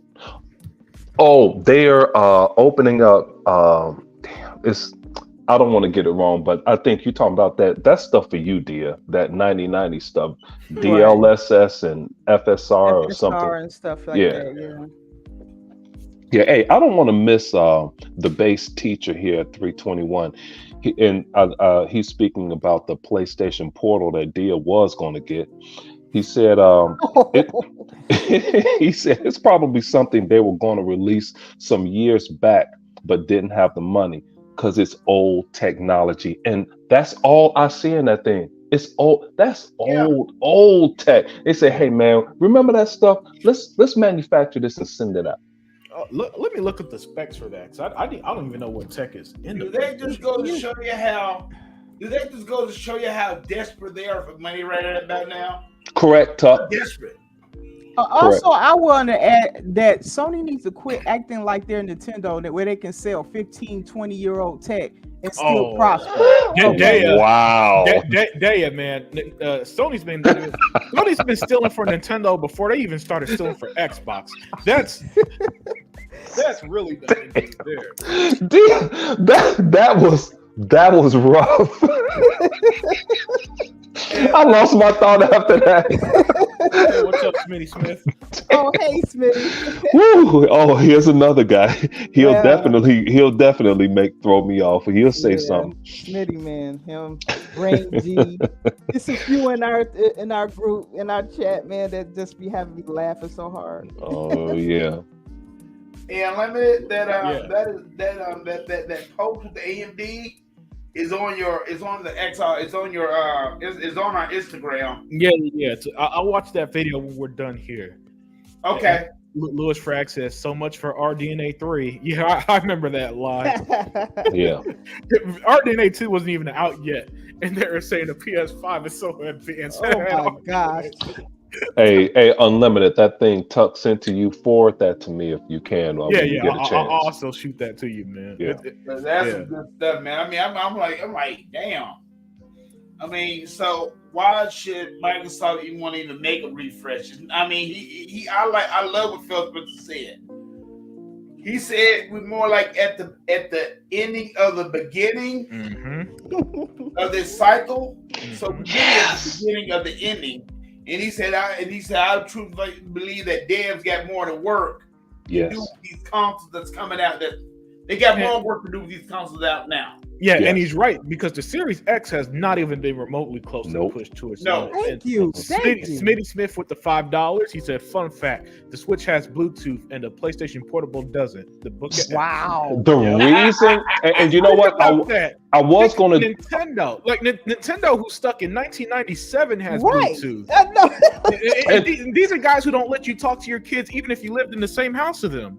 Thank you. And you know what? I wasn't going to interrupt Dia as she went off, but I was going to tell Dia that it didn't even have the Nintendo had Bluetooth. And see, this is again why I represent the chat. Smitty Smith walked in here talking factual shit. You know, that's just the way it is, man. But I wasn't going to interrupt Dia because she was on a straight up roll. And you know, when Dia said, she's on a roll, boy. When Dia said that they just selling their people trash. Yeah. And they smile, and it's become abuse. Those are effective words, and they are so accurate. And I've never seen anything like it, Daya, because they Sony gives them nothing, and it's like the less Sony gives them, the happier they are. That is true, and you know, the casuals don't know any better. They think they're getting the very best out there because that's what the media feeds them. That's where everybody feeds them. The casuals don't know anything, right? Because they don't educate themselves. Not that they can't. They just don't take the time to learn about it. They grab a box and that's it for them. But the others, these other gamers, that real kind of hardcore gamers, I don't know what it is. Look, you might have all those loving memories from the past with you and PlayStation when they were under different leadership and stuff. But this is a different era and under Jim Ryan, and I'm telling you, rough times are ahead for these people. They're gonna have to the first person over the shoulder games are disappearing quicker than you can blink, and they're gonna have to get used to gas games, which are untested. Even with Bungie is not going to guarantee a miraculous gas game. Okay, they're not going to guarantee that. If Marathon looks good, but that may crap too. We don't know. You know, you don't know how any of these games are going to turn out until they come out. Lots of people have good intentions with games. You know, no offense to any developer out there, but you know they might fall short. It happens. So, but of all of the different categories, gas games are the highest to have higher failure rate because you know only a few make it out of the herd. So I don't know. I don't know how. I'm telling you, I don't understand why people are not correcting Sony and trying to. If they want to salvage Sony, they need to self-correct them now while they have a chance. They're not going to make it much longer, in my opinion. Before you get to your comment, Unlimited, back to what Dia is talking about, you don't know if you're going to make it. Fortnite is a top 3 juggernaut. Right. And if it were not for PUBG, Fortnite wouldn't exist. It would not. They stole from. Go ahead. Oh no, sorry to cut you off, but I'm going to talk about. No, I was just trying to remember. I'll keep that what you just said in mind because I'm going to put some on screen shortly. Okay. So continue, Zink. Oh no, I'm done. I just wanted to just remind everybody of how big and the luck that Dia, or being fortunate, what Dia is expressing is. You have to be really fortunate, and if you remember, we benefited from Epic Games being down because Phil Spencer stole Gears from them. He was like, "Hey, bro, we'll give you $345 million for that game, Gears." Stole. Hey, it's a steal. When's the last time you stole somebody by paying them? Come on now, Zink. But it turned into $1 billion franchise. It did, and that's the thing too. That if that was today, the Fortnite of today, they wouldn't have got Gears. No, we would have never got Gears. Yeah, that's true. Smitty Smith responded today and said, "You're absolutely correct because the PlayStation 5 is still trying to catch up to the Xbox One X." Wow. Yeah, what a comment. He is super duper correct. Yep. And that's the one, the One X, everybody talked all that trash about it, but it was the only game that delivered native 4K, 60 frames per second lock, and never dropped one frame. Right. All right. Mike Johnson said split screen is a way of life. What game you play with split screen, man? Come on, man. Don't lie. Don't lie. You can't even name 5 modern games right now that has split screen. Don't Google it. Don't cheat and go Google games with split screen. So spare me the bullshit, Mike Johnson. Mike Johnson, put the game in the chat that you play split screen. And Unlimited, and if it does come with split screen, I wouldn't even recognize it. Yeah, nobody does because nobody uses it anymore. I don't play split screen. Very few people do because there was a lot of people in the Halo community crying about the split screen there. And I was like, the one thing I wanted was the co-op, multiplayer co-op. Yes. That was what I wanted. Yep. But the friend who bought me MCC, we make a tradition to play all the Halos when they come out together. That is just a tradition that we do. And I wasn't able to do that with Halo Infinite. But that I can understand if you want to do multiplayer co-op, right? But the split screen, I was like, since when? I don't know anybody who plays split screen anymore. I haven't even seen that, but the Halo community was crying about it. And you know what? You got to watch the Halo community because it's really a lot of Sony fanatics that have infiltrated the Halo community. Yeah. And you catch them when you ask them a question and they don't have an answer. That a real Halo fanatic like myself, Baka, and others would definitely know. They don't know what to say. Yeah, and Louis Frags here said they might as well become an app, referring to Sony. Yeah, I mean, listen, at this point, they don't make money. He bought an army of 2. Yeah, a 10-year-old game. Like, my dude, come on now. The game came out in 2012, 2013. Stop it. I said a modern game. All right, a modern game. Listen, here, I'll make it easier for you, Mike Johnson. Name a game you play with split screen that came out since Biden's been president. All right, damn. Hey, Mike Johnson, let me help you. Gears 5 does 3-player split screen campaign co-op. Go play that. How about that? Yeah, and he said Warzone, which I think is Call of Duty Warzone. And he said Warzone. Yeah. Call of Duty don't have split screen campaign co-op. Yeah, that's because people don't use it. He don't use it. He's just like, guys, it's not 2004. Y'all are not calling your friends up to come over on a Saturday. Yeah. To play split screen on the same Xbox or PlayStation. That shit is just not happening. And everybody, listen, and that's not even something that I need to disprove because everybody knows this. All right, Mike, you are not calling up your best friend if you even have friends, being like, "Oh man, hey man, you want to do something? You don't do some co-op on Call of Duty? Yeah, sure, cool. Come over to my place. I'll just turn on my PlayStation at home. You know, that's the way people been doing it for the last 20 years, man. So please spare me that nonsense. You know what they have done since split screen, really, because this is why it's outdated. They have cooperative co-op gaming, meaning that you both can play, but you don't have to split the screen. It's just one screen, and you both play all in there in that one game. Yes, even if it's local co-op. So that has replaced split screen. Why would you want your screen all diced up and stuff? You know, I'm just saying, Mike, that's the way that I've played a lot of games is through local co-op, and that is better because you both can see one screen and you both can play locally if you want to. So that is really what they ought to be shooting for, and not split screen. That's why I don't understand why people are making a big deal of it. Let me get Mike Johnson this last time. Hey, Mike Johnson, my son is 24. I've been playing campaign co-op with him since he was 2.5. Okay. We stopped playing that when linking the console became available, and I bought him his own console. That's when that stopped. Furthermore, I've been playing 5,000 hours of Gears 5 Horde. That's campaign co-op up to 5 people. We have our own screen. I've never sat down and played with my kids that both play Gears, both play Halo. We play, away from each other. No more same TV. Just think of that. 5,000 hours of Gears Horde alone. No other mode in Gears. All right. That's 5-player co-op. Well, you got one better for you than that. Check it out. One of my friends gonna tell me, he said, well, I like playing, split screen with my daughter sometime. And he said, well, I know you got, all these Xbox at your house, and I know you play,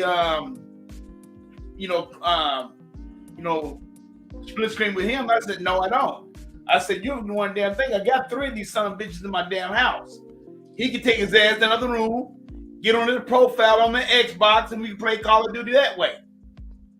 You don't have to turn and be on the set. I said, man, please. And then you can say, well, everybody don't. Some people just don't have, just have one cars at the house. I said, dude, look like this. This is the 2000s. Ain't that many people that I know who at least got one. They at least got 2 of these son of bitches in their house. And Mike Johnson, we're not taking it personal. Oh no, Destin Legary, Destin Legary, Ryan McCaffrey, Jez Gordon, Fonzarelli, all of these YouTubers and media types, they're taking it personal and making it a big ass deal. That's what we're talking about. When it's not a big deal, and Sony don't even have any campaign co-op exclusives of their own. Yeah, exactly, man. We don't take it personally. Listen, don't kill the messenger, Mike. We're just the ones discussing what they're putting out there. Right. That's all we're doing, man. That's all. And Mike, it was just a simple question. And Mike, I just say this. The reason why I'm saying this is because we want, we want to kind of get out of that. The split screen was like a way in the past to kind of handle that cooperative play. They have the ability today to have multiple people on the screen. Here's a good example. If you watched Gamescom, it was a game called what's that game called? It's got these little furry little animals and you fight each other and stuff. Party animals. That's right. And it wasn't split screen. Everybody could see everybody, and they were all like brawling in there. It's a funny little game, good for kids, I think, and families and stuff. I like the game. And you had a lot of people on the screen just like brawling and running around with little furry animals and stuff, but they didn't have the screen all diced up. It's better if the developers go into local, because they were all playing on one couch too, by the way. If you go back and look at Gamescom, you'll see. I think it was up to 4 players there, but I think you can have more than that. And one big television, but everybody could play on there and they were all having fun. So it was accomplishing what split screen could do. But look, I will put it this way. If split screen right now is too resource heavy, even for X's and all that stuff, the problem is across the board. It just seems like people developers are choosing to drop it off in favor for other features they think are more important. Correct. Then I would much rather them adopt the local co-op option and then drop split screen altogether because you don't really need it. there is a solution to that. You know, oh, you're gonna play Party Animals, Vodka? Yeah, I was seeing that at Gamescom. But yeah, Mike, that's what I think is the solution. And so I would rather, instead of losing fundamental features that we need in the game, because we got newer games, we got new technology, we got new features we would like to see in it, I'd rather them drop the split screen and just go for local co-op and then put all that other stuff in there. That's what I would prefer. And that's the only point I was trying to get at. And you know, you got to say, Smitty Smith at 339, who the hell is playing Call of Duty split screen? The lie detector tests come back and determine that was a lie. Ain't nobody doing that, dude. Ain't nobody doing that. And it's a preference. And just like the guy, Chris Isaki at Turn 10, he said, Forza is too graphic intensive right now. We're going to bring it in later. It's not launching with split screen. We're working on other things today. And developers have to make decisions like that on all things. Like, remember with Ty Howard saying, I'd much rather you have a steady experience on Starfield than to try to push it to a level where, yeah, we can accomplish that. But what our game is doing and all the systems we got in place, it would make it unstable. And we've seen that pattern happen with a lot of games that's came out that tried to push for that higher number rather than doing what is best for the game. So I think dropping split screen is what's better for the games of today. And that's why I don't really endorse it anymore. Hey, Dale, the thing better is, this is the first time I've heard anything with split screen in a long time. Thank you. Long that was my main point there, Tuck, is just to show how ridiculous this is. There's a reason why Tuck split screen went the way of the dinosaurs, man. It's just the natural progression of gaming. No, it's just that simple. Listen, I can't play old games because old games don't let you control the camera, and control the camera is such a fundamental part of modern games that it just feels weird when cameras are static now in games. When I'm so used to just be able to see the world differently, right? And it's not because bad games are bad. No, they're brilliant. It's just that times have changed, and thanks to the advancements in technology, people don't gotta go to their friend's house to play games anymore, and that's been mostly a good thing, because like who has time to drive to your friend's house after a long day's work? I sure still don't. So it's best I just kick back and like me and FaZe. We are playing AEW Fight Forever against each other. He lives. I can't drive to fucking New York to play with him. You know, split screen was the only option. Oh my god! Well, FaZe is from New York. Oh, nice. Yeah, he's a New Yorker, man. One of my favorite guys was this dude. One of my first friends I ever had when Xbox Live came to be was this dude named T.O.K. from Japan. That was one of my first friends online. I can't go over there and play with this dude sitting down. No, I tell you what, online gaming did. It saved our hide during the pandemic, dude, because we couldn't go anywhere for a while. Listen, online gaming is the reason why I could talk to Zink in Chicago, Tuck in Oklahoma, Daya, and I think she's in Michigan. You know, there's a reason why. Thanks why, because that's right, gaming is global, and a part of that what made gaming global was the invention of online gaming, that people could reach out to each other and game in places that they can't just easily go to. Right. You know, so yeah, man. So this idea, and listen, and like I said earlier, split screen is one of those features where it's better to have it and not need it than need it and not have it. And we don't need it. Right. And we don't need it at all in 2023. No, we don't. And it's just funny that was somehow the linchpin of, like, the moment Baldur's Gate 3 was said to come to Xbox after they pretended it was a time exclusive, that was the narrative they jumped to. And pretty much I was just debunking that stupid ass narrative. Right. Oh, that's why you did that. Okay, so that must be new. Yeah. Unlimited started off a little hot.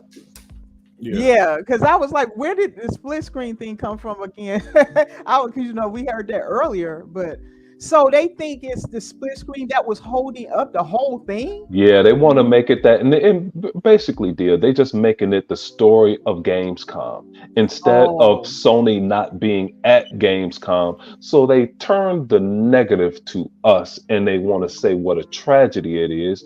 Here you have Starfield on the big screen. Here you have Forza over here on the other side, showing people something they have never seen. Mm-hmm. And then there's 25 other games, and most of which people haven't even heard of. Yep. And then you get a look at the game where the guys were fighting in a war. They lost a couple people because they had to fight. You know, they family was torn up, buildings collapsing around them, had to move. And then you had this clown that pissed me off, Mads Gaming, saying Stalker is delayed again. First of all, Stalker didn't have a delay. And they never had a release date. And who is going to badger these people for what they've gone through? Right, yeah. And you're going to say delayed again. That's your title. Look, Baldur's Gate was silly. In my opinion, they should have held any release of the consoles until they had them already. That's my opinion. Since if Xbox, the Series X owners had to wait, so should PlayStation. Why stagger it? You know, and then, you know, in my opinion, where their money is at is on PC. They're not going to get as much as what they got off of PC. You better believe that. Nope. But to correct you though, dear, Destin said it's taking the world by storm. How many copies? Man, they've been overhyping for this Gate 3. That game is not taking the world by storm. Oh my gosh, they've been over. Look, I'm not saying the game is not good, but get out of here. There's no way a CRPG is going to outdo a game like Starfield. And you know, the game is great for what it is, and it is good for introducing people to that type of gameplay. But there's just certain type of games that will never be mainstream. Like for all the Souls games that are out there, there's gonna be people who never touch them. Like I've only ever played a few of them. Only a few. I don't like. Everything is a Souls game, and I'm like, I don't want to play Souls games like that. It's a niche thing that I might go to every now and then, and I had no interest in Elden Ring. No offense to the game, but I just didn't have no interest in. I didn't want to be there dying over and over again and stuff. I like story, so like, you know, the thing didn't seem like it had no story. Like people was just going around finding a random monster, fighting it, dying several hundred times, and then moving on to the next one. I'm like, how is that fun? That's what it appeared to me. And I saw lots of people showing clips of them playing. I didn't get the game, but you know, I don't put other people down who enjoy it. You know, that's the whole point. Games are not for everyone. Like I was just talking about Party Animals. There's some people that never touch that game. You know, but if you like party games, which is what I call those type of games, where you can get with a group of people and just have blind fun, I like those sometimes, especially when you got a group of friends over, or you just got a bunch of friends in a party online and you just want to play something fun. I'll give you another game that I've played that I enjoy a lot. I think it's on Game Pass. It's called Golf something. It's like a little miniature golf game, and you and your friends can all just hit the golf ball, and it goes through, like they have these elaborate sets. Like what is it called? I can't think of the name, but that's such. We used to do it all the time. It's on Game Pass. It might still be on Game Pass. I don't think it left Game Pass, but it was on there. We used to do it in real life too, at like the carnivals, and they had this little. You had to bank miniature golf. There you go. Yeah, that's it. Yeah, there you go. Yeah. And that game is really fun. It's not like mind provoking or anything. It's just one of those what I call party games, like where you can just get with a group of people and have fun. That might not be for everybody, you know, but that's okay. And I think Baldur's Gate won't be for everybody. I'm not saying it because I'm hoping it won't be. I'm saying it in confidence of Starfield, because Starfield offers more than one type of gameplay. Hey, hold on, dear. And you a lot of things. I'm sorry. No, you good. I just wanted you could tie this into with what you just said to Mike Johnson coming back at 3:50 p.m. He said PC should wait also, in his opinion. Hey, in theory that would be correct, but nobody would be playing Baldur's Gate on the same day as that, because Todd Howard's biggest fans really are on PC. All of those what do you guys do, dear? Mod things all the time. I'm not gonna lie, I'm addicted to modding. Not in my there you go. There's deal with her 90-90. gonna redo everything. Wouldn't you like to play as Master Chief in Starfield? No. I like to play as Commander Shepard. I might name my guy Commander Shepard. I would love to have a Master Chief skin and be flying around in the ship and see a giant halo in that game. I'm not gonna lie to you. In the Pelican or the Pillar of Iron. Right, my big deal with split screen is this. Last time I played split screen, it's like you can have the screen split, but sometimes you can be looking at yourself play. But all of a sudden, you be looking at your other person play. It gets kind of confusing. You get what I'm saying? Right. In other words, sometimes you might be taking your eye off of what you're doing, just see what your partner's doing. Right. Over here, like that's true because it can be glad to see what they did. I mean, split screen is not. It was fine. I never ever want to play split screen. It's a product of its time, basically. It was a product of its time. My son would always play on the top screen. I played on the bottom screen. We didn't have a problem. Then it came out with Halo 2, and they made the split screen vertical. We couldn't see anything. It was terrible. We couldn't do it. And I wrote into Microsoft several times to change it back to being vertical. But they couldn't do it. But when they made the new game, they made it vertical. They made it horizontal rather. But by that time, we playing on two different TVs. So we never played split screen again. Down instead of.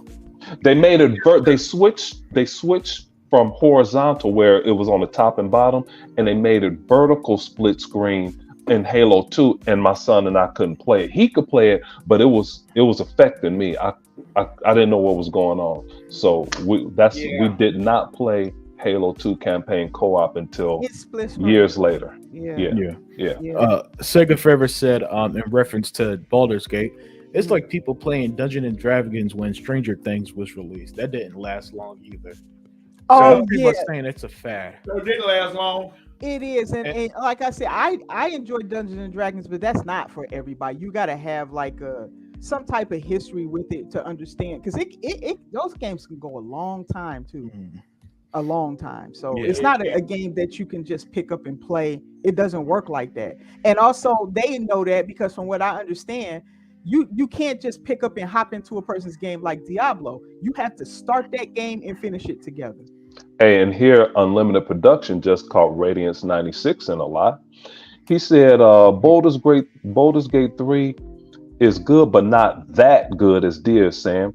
People who never played CRPGs are overhyping it for doing things that CRPGs have done before. No way will it affect Starfield's momentum. No. See, Radiance, hold on, that's where Radiance got caught in a lie by Unlimited, because destined as Phil Spencer, will Baldur's Gate affect Starfield?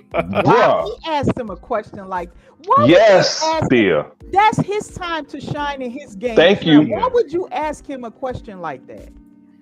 Dear, I'm never gonna let that go, because that's reminiscent of when Ryan McCaffrey told Phil Spencer, the PlayStation is a beast. I'll never forget that. That's IGN though.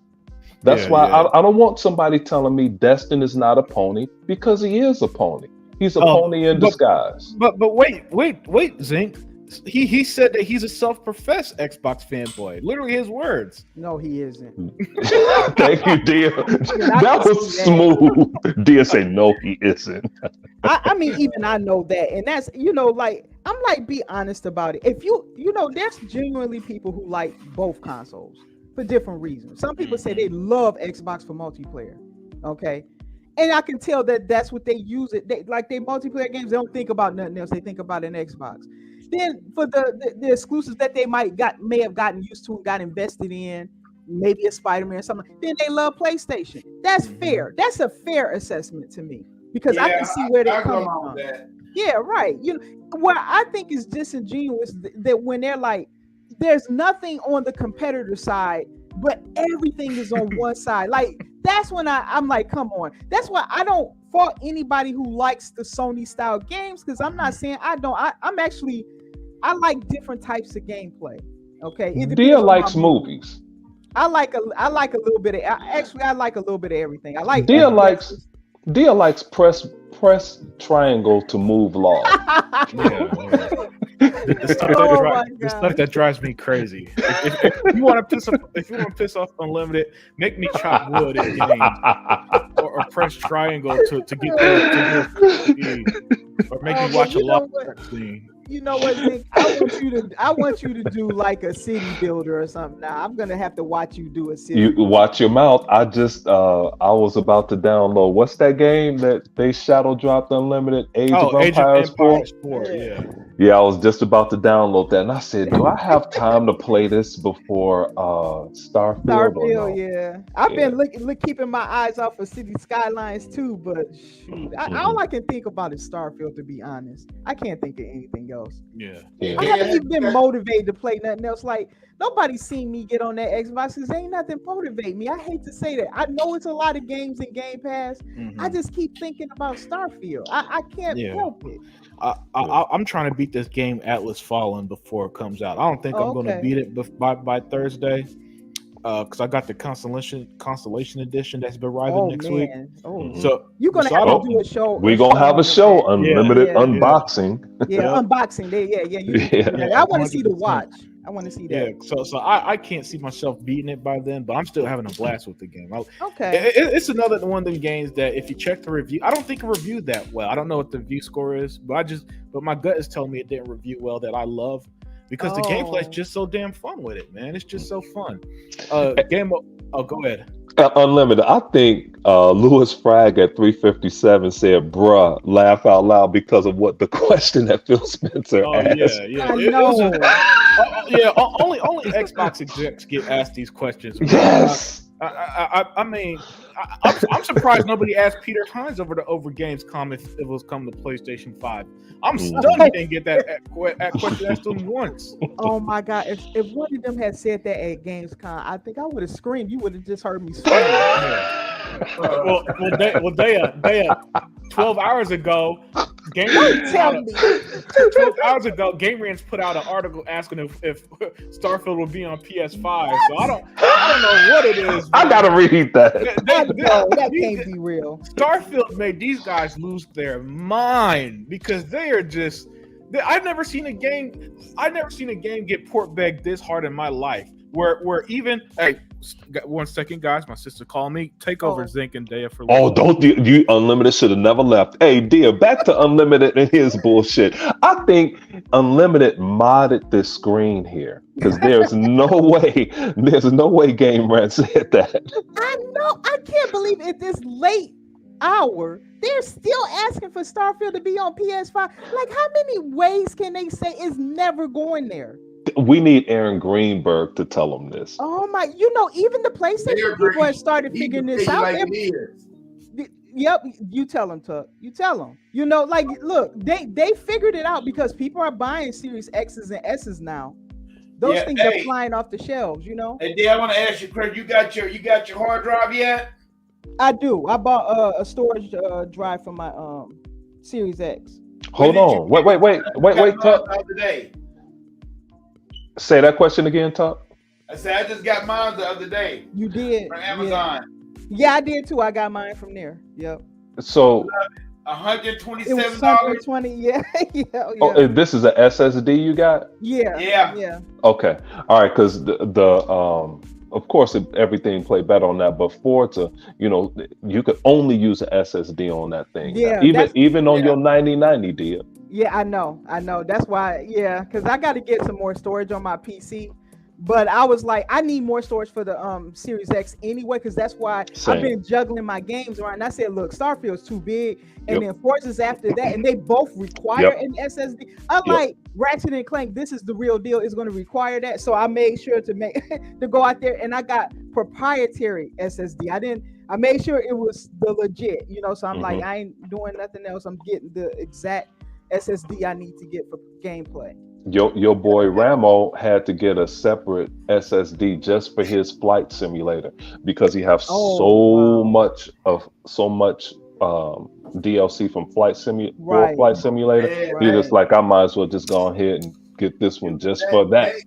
That game right there, man, is addictive, man. That is Man, you got so many different things to do in Flight Simulator. Yeah. They got a mission on Flight Simulator where you actually see guys landing on the tightest aircraft and taking off on the latest on certain areas like they're hard to land. Yep. I can't wait to do that. It's like they put missions in the game, Dia. Like you even have how they build things in remote places and you have a helicopter setting up this tower. Right. They doing a lot of stuff like that. It's I can't wait to get into it, but now it's gonna take a damn near year because I'll be in a flight simulator and Forza. A space simulator too, because Starfield is gonna be a long game. And they got DLC because you bought the early edition, right? Yes. Okay, then you saw that. What's it called? Shattered Dimensions or something like that. That's the next story. It's the story-based DLC that's going to be coming out. Yeah, and Bethesda is one of those studios when they release a DLC, it's not just a 5-hour. Hey, no, do this, and this, and done. It's going to be like a whole new world and stuff. There's something else I was going to say, but before I stepped away. Okay. But Metal Face Doom here is confirming what Daya said. A lot of people saying they can't play anything before Starfield, myself included. Yeah, I've been there before. I'm not motivated, and it's sad because I see a lot of great games on Game Pass, but I start getting in there and I just can't do it. I keep thinking about Starfield. That's crazy. But I agree with all of you. But the thing when I get anxious like that, I play Gears and do a lot of fighting. So I went back to Gears and I just been fighting all day yesterday. I fought this morning. I woke up to fight this morning. Yeah. But and like you, Unlimited, I'm going to try and finish my second time through Redfall, but I don't think I'll be able to make it because I'm just anticipating this game. And like Dia called me out on our last show and asked if I played a Todd Howard game before. I played a little bit when they dropped those games over, but this game looks like Mass Effect. And I can't wait to get into it. I envy you. I wish I could go back and play Skyrim for the first time because the experience you're going to have in Starfield is going to be incredible. If you don't know how Bethesda does their games, I envy you because you can only go through that once. Well, I know about it. I bought the games because I bought them for my kids. Skyrim, Morrowind, and all of that stuff. Oblivion. My daughter still plays Skyrim, and my son played one of them too. Along with Mass Effect and many other games, but I paid for them. I just didn't play much. Play it yourself, right? Yeah. Let's see. Oh yeah, Metal Face against it. Plus the relationship between Microsoft and Sony is not good. PlayStation is never going to get it. Matt Booty will fuck something up before Starfield comes to PlayStation. What is the something like that? I can't remember what his name was. He is a dangerous man behind the scenes. I can say that. Yeah. See, I think anyone who wants to play Starfield just get an Xbox. Yeah, that's what they're doing. The few who Smitty Smith. There are a lot of people who used to say stuff like, "I will never have an Xbox in my house." Yada yada yada. Yeah. They bent the knee. They bought an Xbox. They're going to be playing Starfield. Even Smitty Smith. There are people who are going to pay $70 just to hate Starfield. Well, Game Rant caught you both in a lie. How about that? With their article. When is it coming to PlayStation? Yeah. I just can't believe they're still asking for that. And it's a disrespect to Microsoft. It is, isn't it? Because they own this game. It's not like they're getting a paid exclusive. They own the company. They put their own money into developing the game. Yes, they did because it was delayed. And whose resources, whose tech, everything went to improve that game. It was Microsoft. Right. It's like Sega Man's people from the FTC in court in San Francisco. Well, what about the other games? Why are Bethesda games coming to PlayStation? It's like, what? That's shocking. Man. Well, you know what? This is one thing I don't get about what the hell the people who made Final Fantasy. Thank God they got a new CEO because I know if he would have been there, that shit wouldn't even come to wouldn't have PlayStation. Wouldn't be a exclusive PlayStation like that. At least Destin asked Phil if Final Fantasy was coming to Xbox because it's funny. I bet if Jim Ryan was sitting there, he wouldn't have asked him like people be asking Phil if Starfield's coming to PlayStation. I guarantee nobody would dare ask Jim Ryan, "Hey man, when is Final Fantasy going to Xbox? When is your exclusivity contract with them ends?" Mm-hmm. And you know what I'm interested in, Ultimate? I'm interested in this. Okay, I know Sony had to pay Square Enix a lot of money to put that exclusive. Yeah, they did. I wonder if they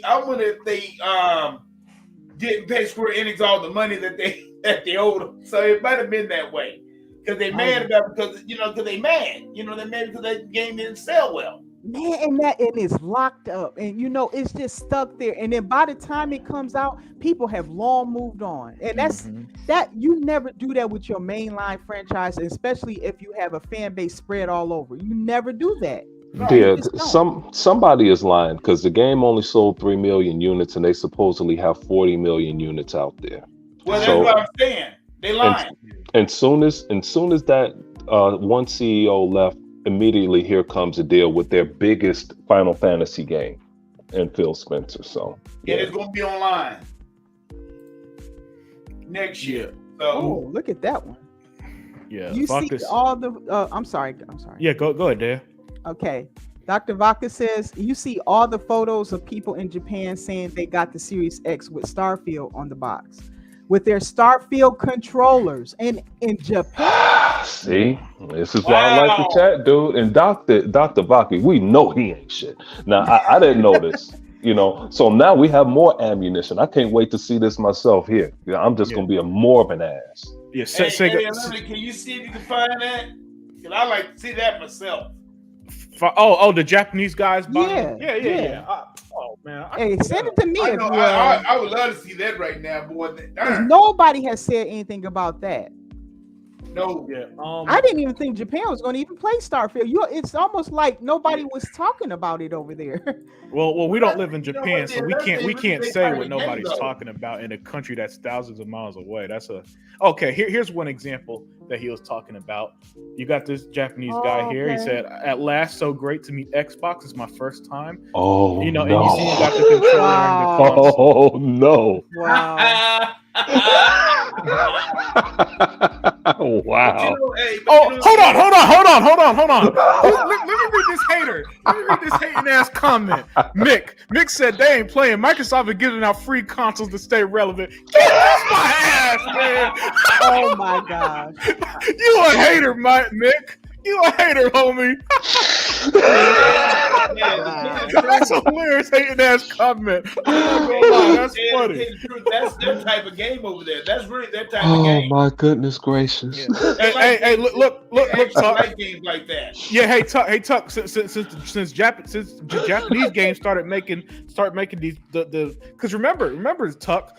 A lot of Japanese fans upset at Sony because they felt they betrayed them in the sense that they don't make games for them anymore. Right. They just make games they just make games pretty much for the audience, the 10% that buys them boring story games. So yeah, I'm not surprised at seeing this image and stuff like that. Wow, that's good to see. Because I wasn't, I do have the Xbox Japan subscribed so that when Phil goes over there for Tokyo Game Show and things like that, I can see what was said over there, and stuff. Mm-hmm.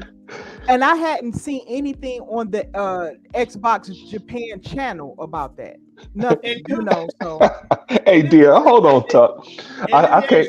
Do they get another show going up over there too? What? What are you talking about? What are you talking about, Tuck? The Tokyo Game Show. Oh yeah, that's coming up, but Sony ain't going to that either. Hey, they're not gonna be there. Hey, dear, your boy Smitty Smith is at it again. What did he say this time? Smitty Smith said they can't ask Jim Ryan anything because he sends in pre-recorded responses referring to him not going to San Francisco after he's been all over the globe. Oh, that's a good point. He's been. I had to mute my mic when I saw that shit. Because I knew exactly what he was talking about. Jim Ryan went everywhere, multiple times. Okay, and now you're not going to be in a country that spends the most, where you moved your PlayStation headquarters to, as to reason Japan don't like you right now. And Japan said, we'll approve this deal with no concessions. Yep. Xbox All In said, if I have Game Pass, do I need to buy the whole game? No. Sega Forever, Xbox All In, just download it on your console. Right. If you got Game Pass September Right. 6th, you'll play it. No problems. And if you want to play it before then, you don't have to get the $99 Dia version or Ramo version or Zinc version. You could pay $31 and you could play it. Play it 5 days early and get the extra content, get the Yep. early stuff, because I think it's Yep. a few skins and stuff you get, and you will have access to the DLC. Correct. So I encourage people to get that. The $30, that's the small. Can't beat that.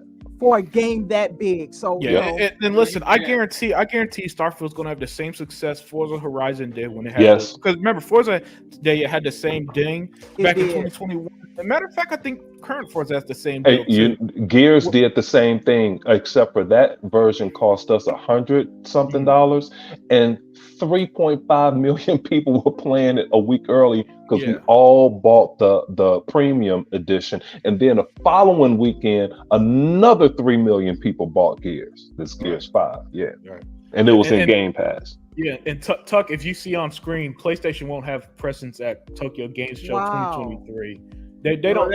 Yeah, when Jim, I don't know what Jim meant when he said hundreds of shows. Maybe they misquoted him. Maybe he said that they're going to do 100 no shows because that's all they do is no show every Hey, Unlimited. I wish I could say, maybe they misquoted him. Nope, I watched him say it because I think that's when they had that great press conference and they said, "Here's our new PS5 logo." And they dropped this PS5. I'm like, bruh, come on. Is that it? I'm thinking we gonna see something unexpected. Nah. I think that's going to change. I got something to say to these Sony clowns right now. All right. Okay, they're gonna miss your game show again. Okay. Listen, you got over 41 million systems. That's what they say they got. That's not even relevant. Okay. If they had over 41 million systems out there, why are they missing these damn shows? Right. Okay.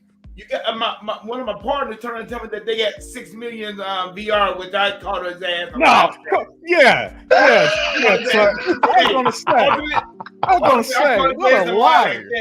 I said, dude, they only sold 600,000 copies of the damn copy.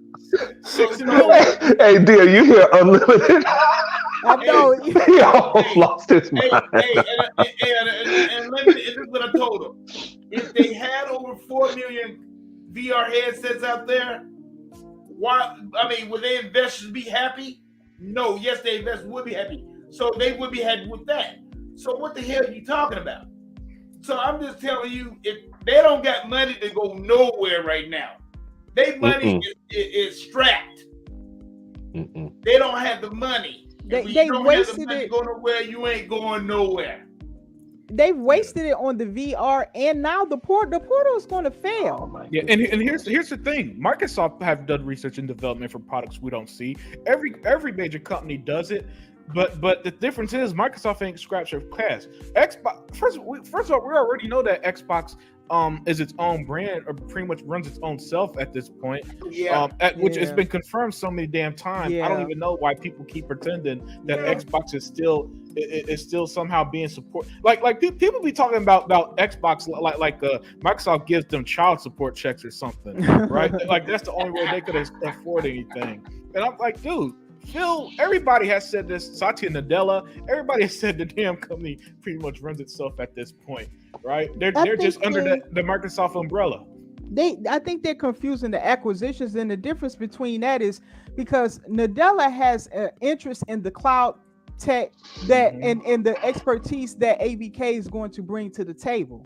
Okay, it's another avenue for them to make money through that area. You know what I'm saying? So several ways. It coincides with what Microsoft is doing and what Xbox is doing. So it makes sense for them to invest. Also, because gaming is the fastest entertainment that's growing and raking in all this money, is billions of dollars. It makes sense for Microsoft. They're already there, so it makes sense for them to invest further in there and take more of that pie. You know, it's what all big shots do. Bill, what's his name? Warren Buffett. He don't play no damn games. But it bolstered his portfolio. If you're with Berkshire Hathaway, you're going to get a significant hit. Yep. Okay, Microsoft is just bolstering their portfolio Right. and just making a killing. Right. You know, and for people that thought that gaming it means nothing to Microsoft, Phil, hey, you know what? I want to buy Activision. Oh, okay, sure, no problem. How much is it? $68.7 billion. Oh, really? Okay. You know, let's see what you've done in the past, Phil. Oh, you're doing pretty good. All right, hey, yeah, go ahead. Brad Smith, get on there, get on that, and get your attorneys together, and let's give Phil what he wants, whatever he wants. Yep. Over there. Brad carried that contract until the day Sony had no choice but to sign. Yes, he did. It was in his back pocket. I saw his ass at Denny's. He had that thing in his back pocket. I'm like, damn. It's almost like he knew that Sony would sign that thing eventually. And it was so hilarious when he signed it, and the PlayStation fanboys pretended that was a win for PlayStation. Right. Matter of fact, no. I gotta correct myself. I'm sorry, guys. I almost lied to you. I almost lied because the original contract was Call of Duty and Activision game. The current one is just Call of Duty, no other Activision game. So you know, Smitty Smith acting up. You know what? So at some point, what happened? Brad Smith lost the original one, and they had to hurry up and write a new one. And they're like, no, take that out. Take that game part out. They didn't work that hard. They said, hey, give me that eraser. Start erasing shit. Yeah, right. Here, sign this. Jim Ryan looked at it and was like, what's that part you erased off? Don't worry about that. Yeah, just sign right here. Don't forget that page. Smitty Smith back with another 5. He said they named it Portal because they wish they could go back in time and get Starfield. Wow. The Book of X. Oh, man. It's dude, boy. Look at this. Will is a real smart guy. I mean, I remember years ago they talked to ask him about the VR, and he said the VR is not for us. It's a gimmick, and it's not for us. Mm-hmm. It's just something that to do. And then they talk about why won't he never come out with another handheld? Why should he want to come up with a handheld when everything else is using Windows? I mean, you got Steam Deck using Windows, you got the new Alloy, I mean, whatever it's called, the Alloy something, you got that using Windows. And everybody is on their phone, Tuck. Yeah, so why should they even want to buy, come out with a handheld system? Don't make no sense. You got all these different, no, Phil's a smart guy, man, and I give kudos on that. And I would add on to what Tuck just said, because he brought up an excellent point. That Phil is not letting them bait him into anything he doesn't want to do. He didn't let them bait him into, you're going to make a mid-gen refresh because Sony. No, we're happy with our consoles, and we like the price point. We made the S for entry, fee, so that people can have access to the current gen games. We're happy with that. Okay. When it came to the handheld, he said, no, we much rather support people like Steam Deck and the AROG and ROG Ally. ROG Ally and there was another one. I can't think of the name. It was like an all cloud thing, and they was promoting Xbox. It was the Logitech. That's it. Thank you. I could not remember. Yeah, the Logitech. That's a cloud one, not But yeah, he said he would promote that. No, sometimes you would even see those little handhelds on his shelf, So Phil, this man has not been letting them bait him into doing something he does not want to do. Yeah. And I will also. Oh, I'm sorry. Go ahead. Oh no, continue. I'm sorry. I thought you were done. I'm gonna add one more point. That the next point is with the S. Mm-hmm. That then he's not going to say something's wrong with the S.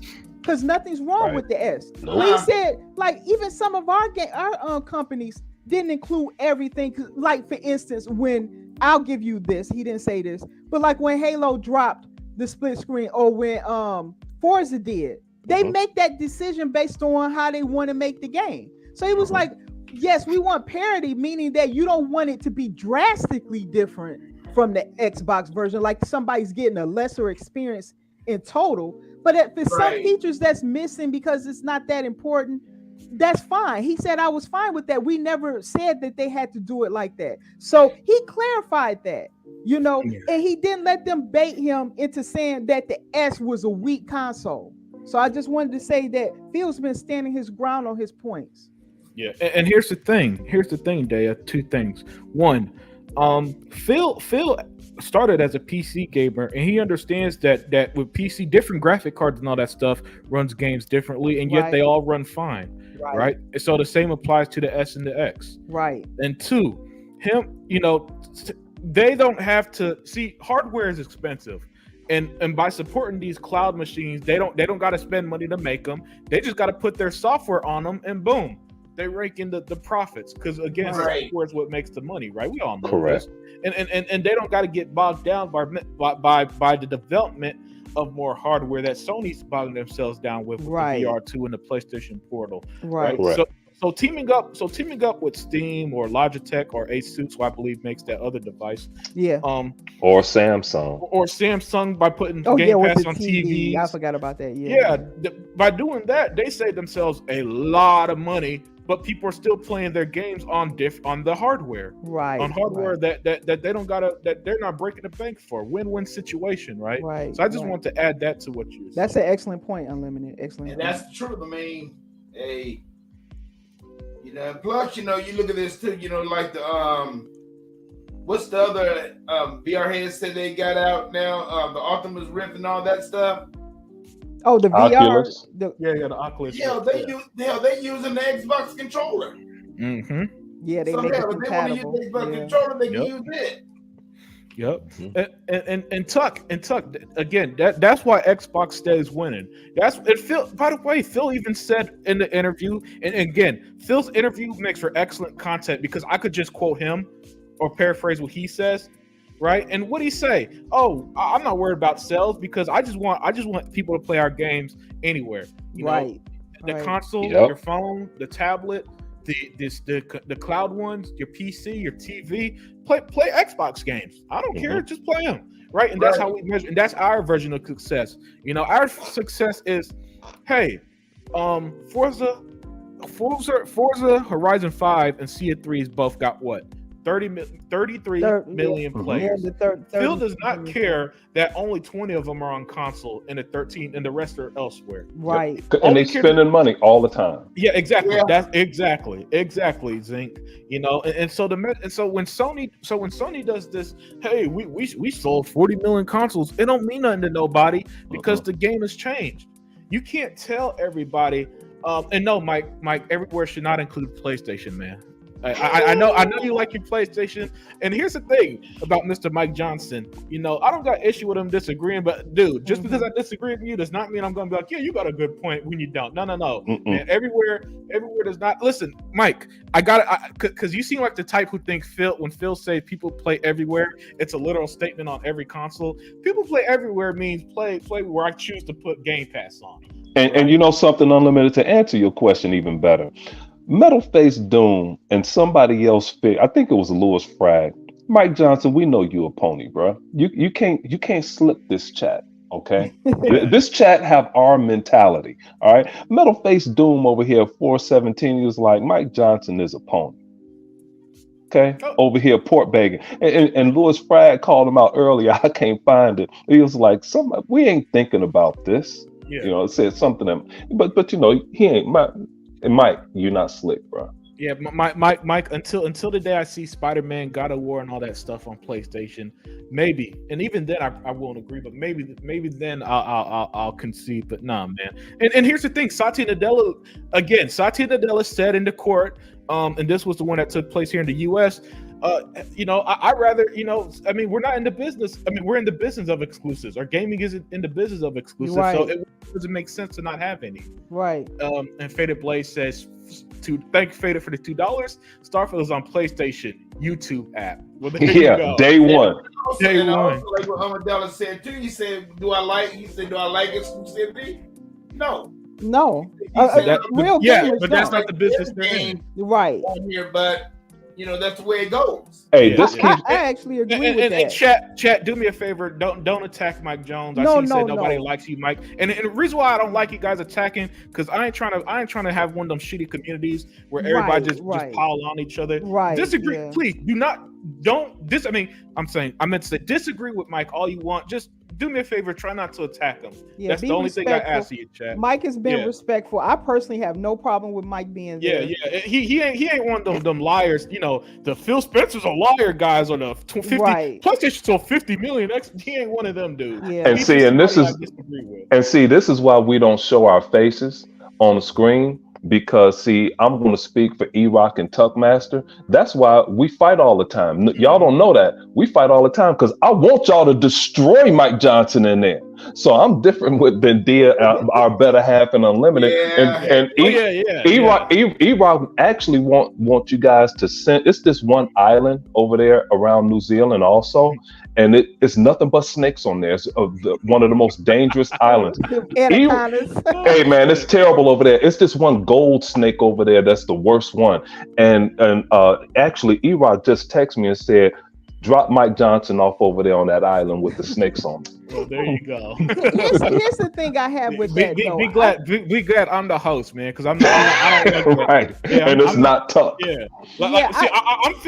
I'm more Phil Spencer at heart than Peter. Yes, Moore. He is. I'm the one. And Aaron Greenberg. I'm like Phil. We're already winning. We don't. That's true. Tuck, Zinc, Hebot, and E-Rock, they're like Peter Moore. They're like, oh, I don't give a fuck, we're winning. I want you dead. hey, Unlimited. You hear what Peter Moore said? He said, tell Iwata or whoever the Japanese guy from Sega that, hey, Peter said, hey, they don't like your stuff over here. And the Iwata guy or whoever it was from Sega Japan told Peter he was lying or something, and Peter told his interpreter, tell him to blank you. And true story, dear. I cannot make this up. And the interpreter said, there's not a word in the Japanese language for that. Peter Moore said, yes, it is. He sure did. And Unlimited is Phil Spencer, and Dia is that boss at Chick-fil-A that said, wait, Smitty caught me in a lie, man. He said, I caught you in a lie, Unlimited. We don't want God of War. Well, you got me there, man. Yeah. You got me there. Yeah, agreed. I don't want God of War. I could have played God of War when I used to play Ninja Gaiden and God of War were going at each other. The gameplay is far superior than God of War has ever been or ever will be. So I'm always a gameplay guy first. And even to this very second, God of War's gameplay is not Ninja Gaiden. It's not Ninja Gaiden 1, Ninja Gaiden Black, or Ninja Gaiden 2. Those are the best 3 Ninja Gaiden games. Yep. Yeah, but back to Dia. Dia is the boss at Chick-fil-A. Said the guy's just cussing up a storm. Dia's like, would you like an extra order of fries with that? Hey, I'll pay for your order. Thank you, sir. Have a nice day. You and your family have a great day. And E-Rock is over there caged with me. He's like, man, we gonna kill this dude as soon as he get in this parking lot. You want to know why I'm like that? Because look, the way I look at it is I feel I have a lot of confidence in the Xbox brand and what they're doing, and I believe that can speak for itself. Right? Yeah. Well, Dia, so I think I'm overconfident, Dia. I'm like the guys at Gamescom that's steadily bashing Xbox, and I'm overconfident in how great Baldur's Gate is, and it's going to disrupt the flow of Starfield. That's why they get their L. It's so bad the Japanese are buying Xboxes to play Starfield, not Baldur's Gate. But all that was Zinc, and we know this is that they're jealous. And they've been throwing an endless hissy fit towards, especially since June. Yes. They loved what we saw on that June showcase as much as we did, and instead of just saying, "Man, that looked great, I'm gonna buy Xbox," they can't do it. There's something in their brains that just does not let them do it. Instead, they hate, and I know the better Starfield looks, the more they hate. Right? because they don't hate. They're not going to hate a game that they think looks trash, but they sure are going to hate the games they love, and they love all these Xbox games. I know this because if I could find an article on give me a random Xbox game, I guarantee there's an article port begging for it come to PlayStation. 100%. Hey, you could even go to Tuck Master's friend, the guy that stole all of those Starfield boxes. He even had to admit, he's like, man, Todd, you have. Yeah, he did. He said, man, that game is good. Like, what is idiot? Saying that Phil already got 22 hours into the game already. I'm jealous. No, you said 22? No, he 15 playthroughs. Tuck, what's wrong? Yeah. Oh, whoa, 15. Whoa, that's he got 220 hours is what Tuck meant. Oh, 15 okay. playthroughs. I thought he just played it or something like that. Okay. Yeah. He got because it is interesting because each 15 playthroughs, from my understanding, was from a different build of the game. So he pretty much played the whole game through its building phase or whatever the word I'm looking for. I know what you're trying to say. There's different iterations, right? That they came out with, like each patch, I guess. Or... Yeah. And so he saw the game from its roughest to its most polished, basically. Nice. Yeah, and but the one who's been killing it was Peter Hines, man. He's just been fantastically running the game. I'm shocked because I didn't care for him. Yeah. Oh yeah, Dia, thank you. See, we almost fired him. Yes, we did. Months ago. I was like, get that man out of there. You know, what is he still doing there? You know, but he's redeeming himself. I keep forgetting this. I got to say this. Dia, did you see the interview? 2 interviews. First of all, number one, did you see the interview with Phil Spencer and Destin Legary? Yeah. Okay, good. Okay, because it was 2 of them. You see both of them? Yes. Okay, good. Now it's another interview that Peter Hines did with these 2 German girls. And, did you see it, Unlimited? I don't think I saw that one. Repeat that question, please. I was looking at Peter Hines did an interview on Starfield with these 2 German. Yes. Okay, good. Yes. Yeah. Send that. You could send that to Dia. I think that was about an hour. Mm-hmm. Okay. It was a good interview. It was good. Okay. It was positive. It wasn't your Destin Legary. Hey, what? Right. The gotcha moment. Yeah, exactly. Yeah, none of that gotcha garbage. They were really excited to be with the dude. You know. I want to read something here real quick. It's a little off point. Okay, Louis Frag. He said, he's reading something from Vaca. He said he's going to be a space pirate. Vaca, you gonna be a space pirate? He's like, a lot of people gonna be space pirate. I heard that Phil was a space pirate. I don't know how true that is. Yeah, that's what he said. That's what he said. Yep. Oh no. Okay, I think he was saying that Louis Frag is going to be a space pirate, and Vaca is going to be in the United Colonies as a Vanguard. Ooh. Oh, okay. That's dope. Okay. If any of you guys have any more to tell us about like what you want to be in Starfield, please do, and we'll read it out here. Sorry to cut you off there, Daya, but that just brought something to my mind. Like Pete Hines, man. Pete Hines again. He said it. Everybody talked to had a different experience. The only similar experience we're gonna have is that first hour, basically. That's it. Because it's a tutorial, basically. He said, yeah. I mean, not him, but somebody else said that. And after that, we're gonna have a completely different game based on what we do, and I can't wait for that, man. Very few games to give you that level of experience. Correct. And I'm gonna be joining my religion, and I'm gonna be getting my merchant gear stuff ready in my ship. I'm heading out of here. Let me ask you this: how much download content you think they're gonna put on this game at the end of it by everything was when everything's said and done? Well, they said that this game could go on 10, 20 years. Yeah, I can't. Matter of fact, this game might end up being so big, Tuck, it'll take up the whole hard drive.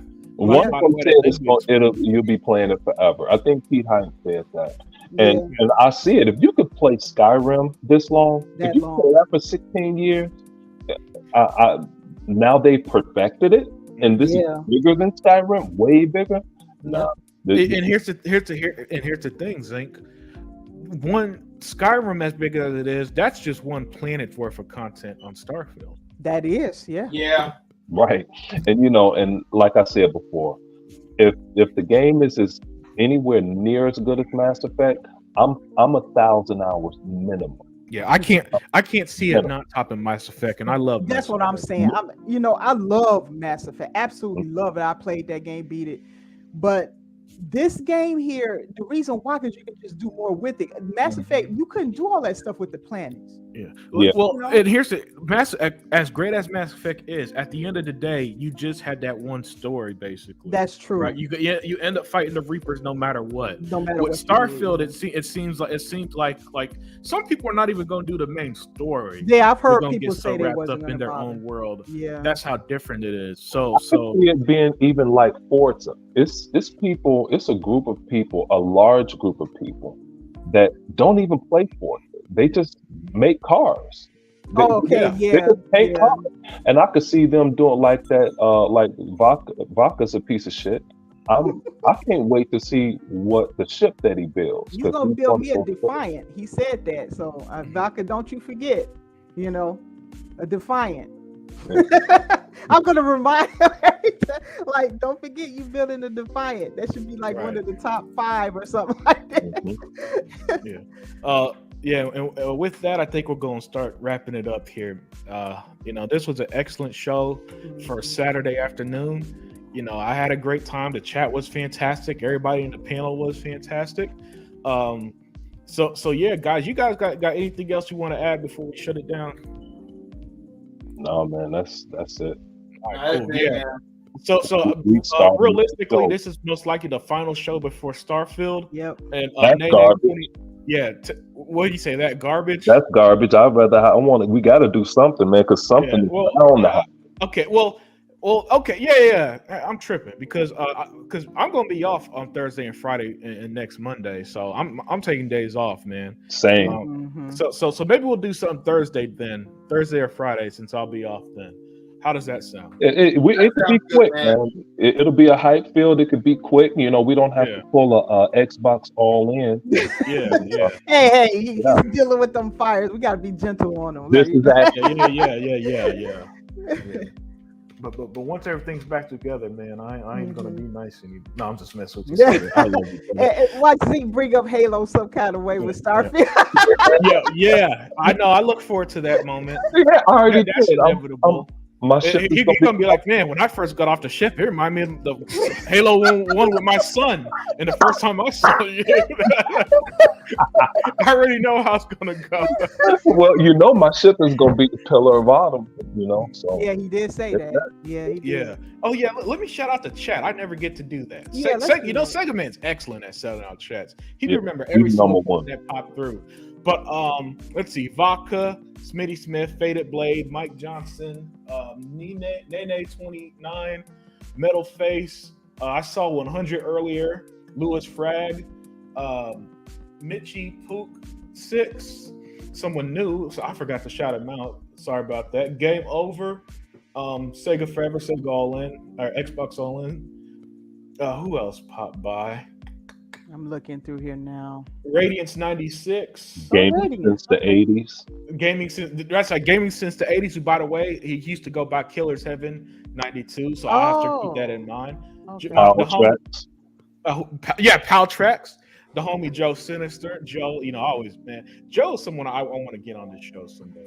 Because he always says some just brilliant stuff. Luis Jimenez, the band teacher. Bass teacher.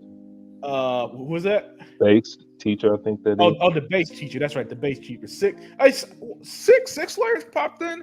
Oh man, He Six did? Layer. How do we miss that? Yeah, boy, Six Layer. Gogo Poe, he talks some shit all Yeah, the time. Gogo Poe, Cloud Gamer 74, and Wilkins.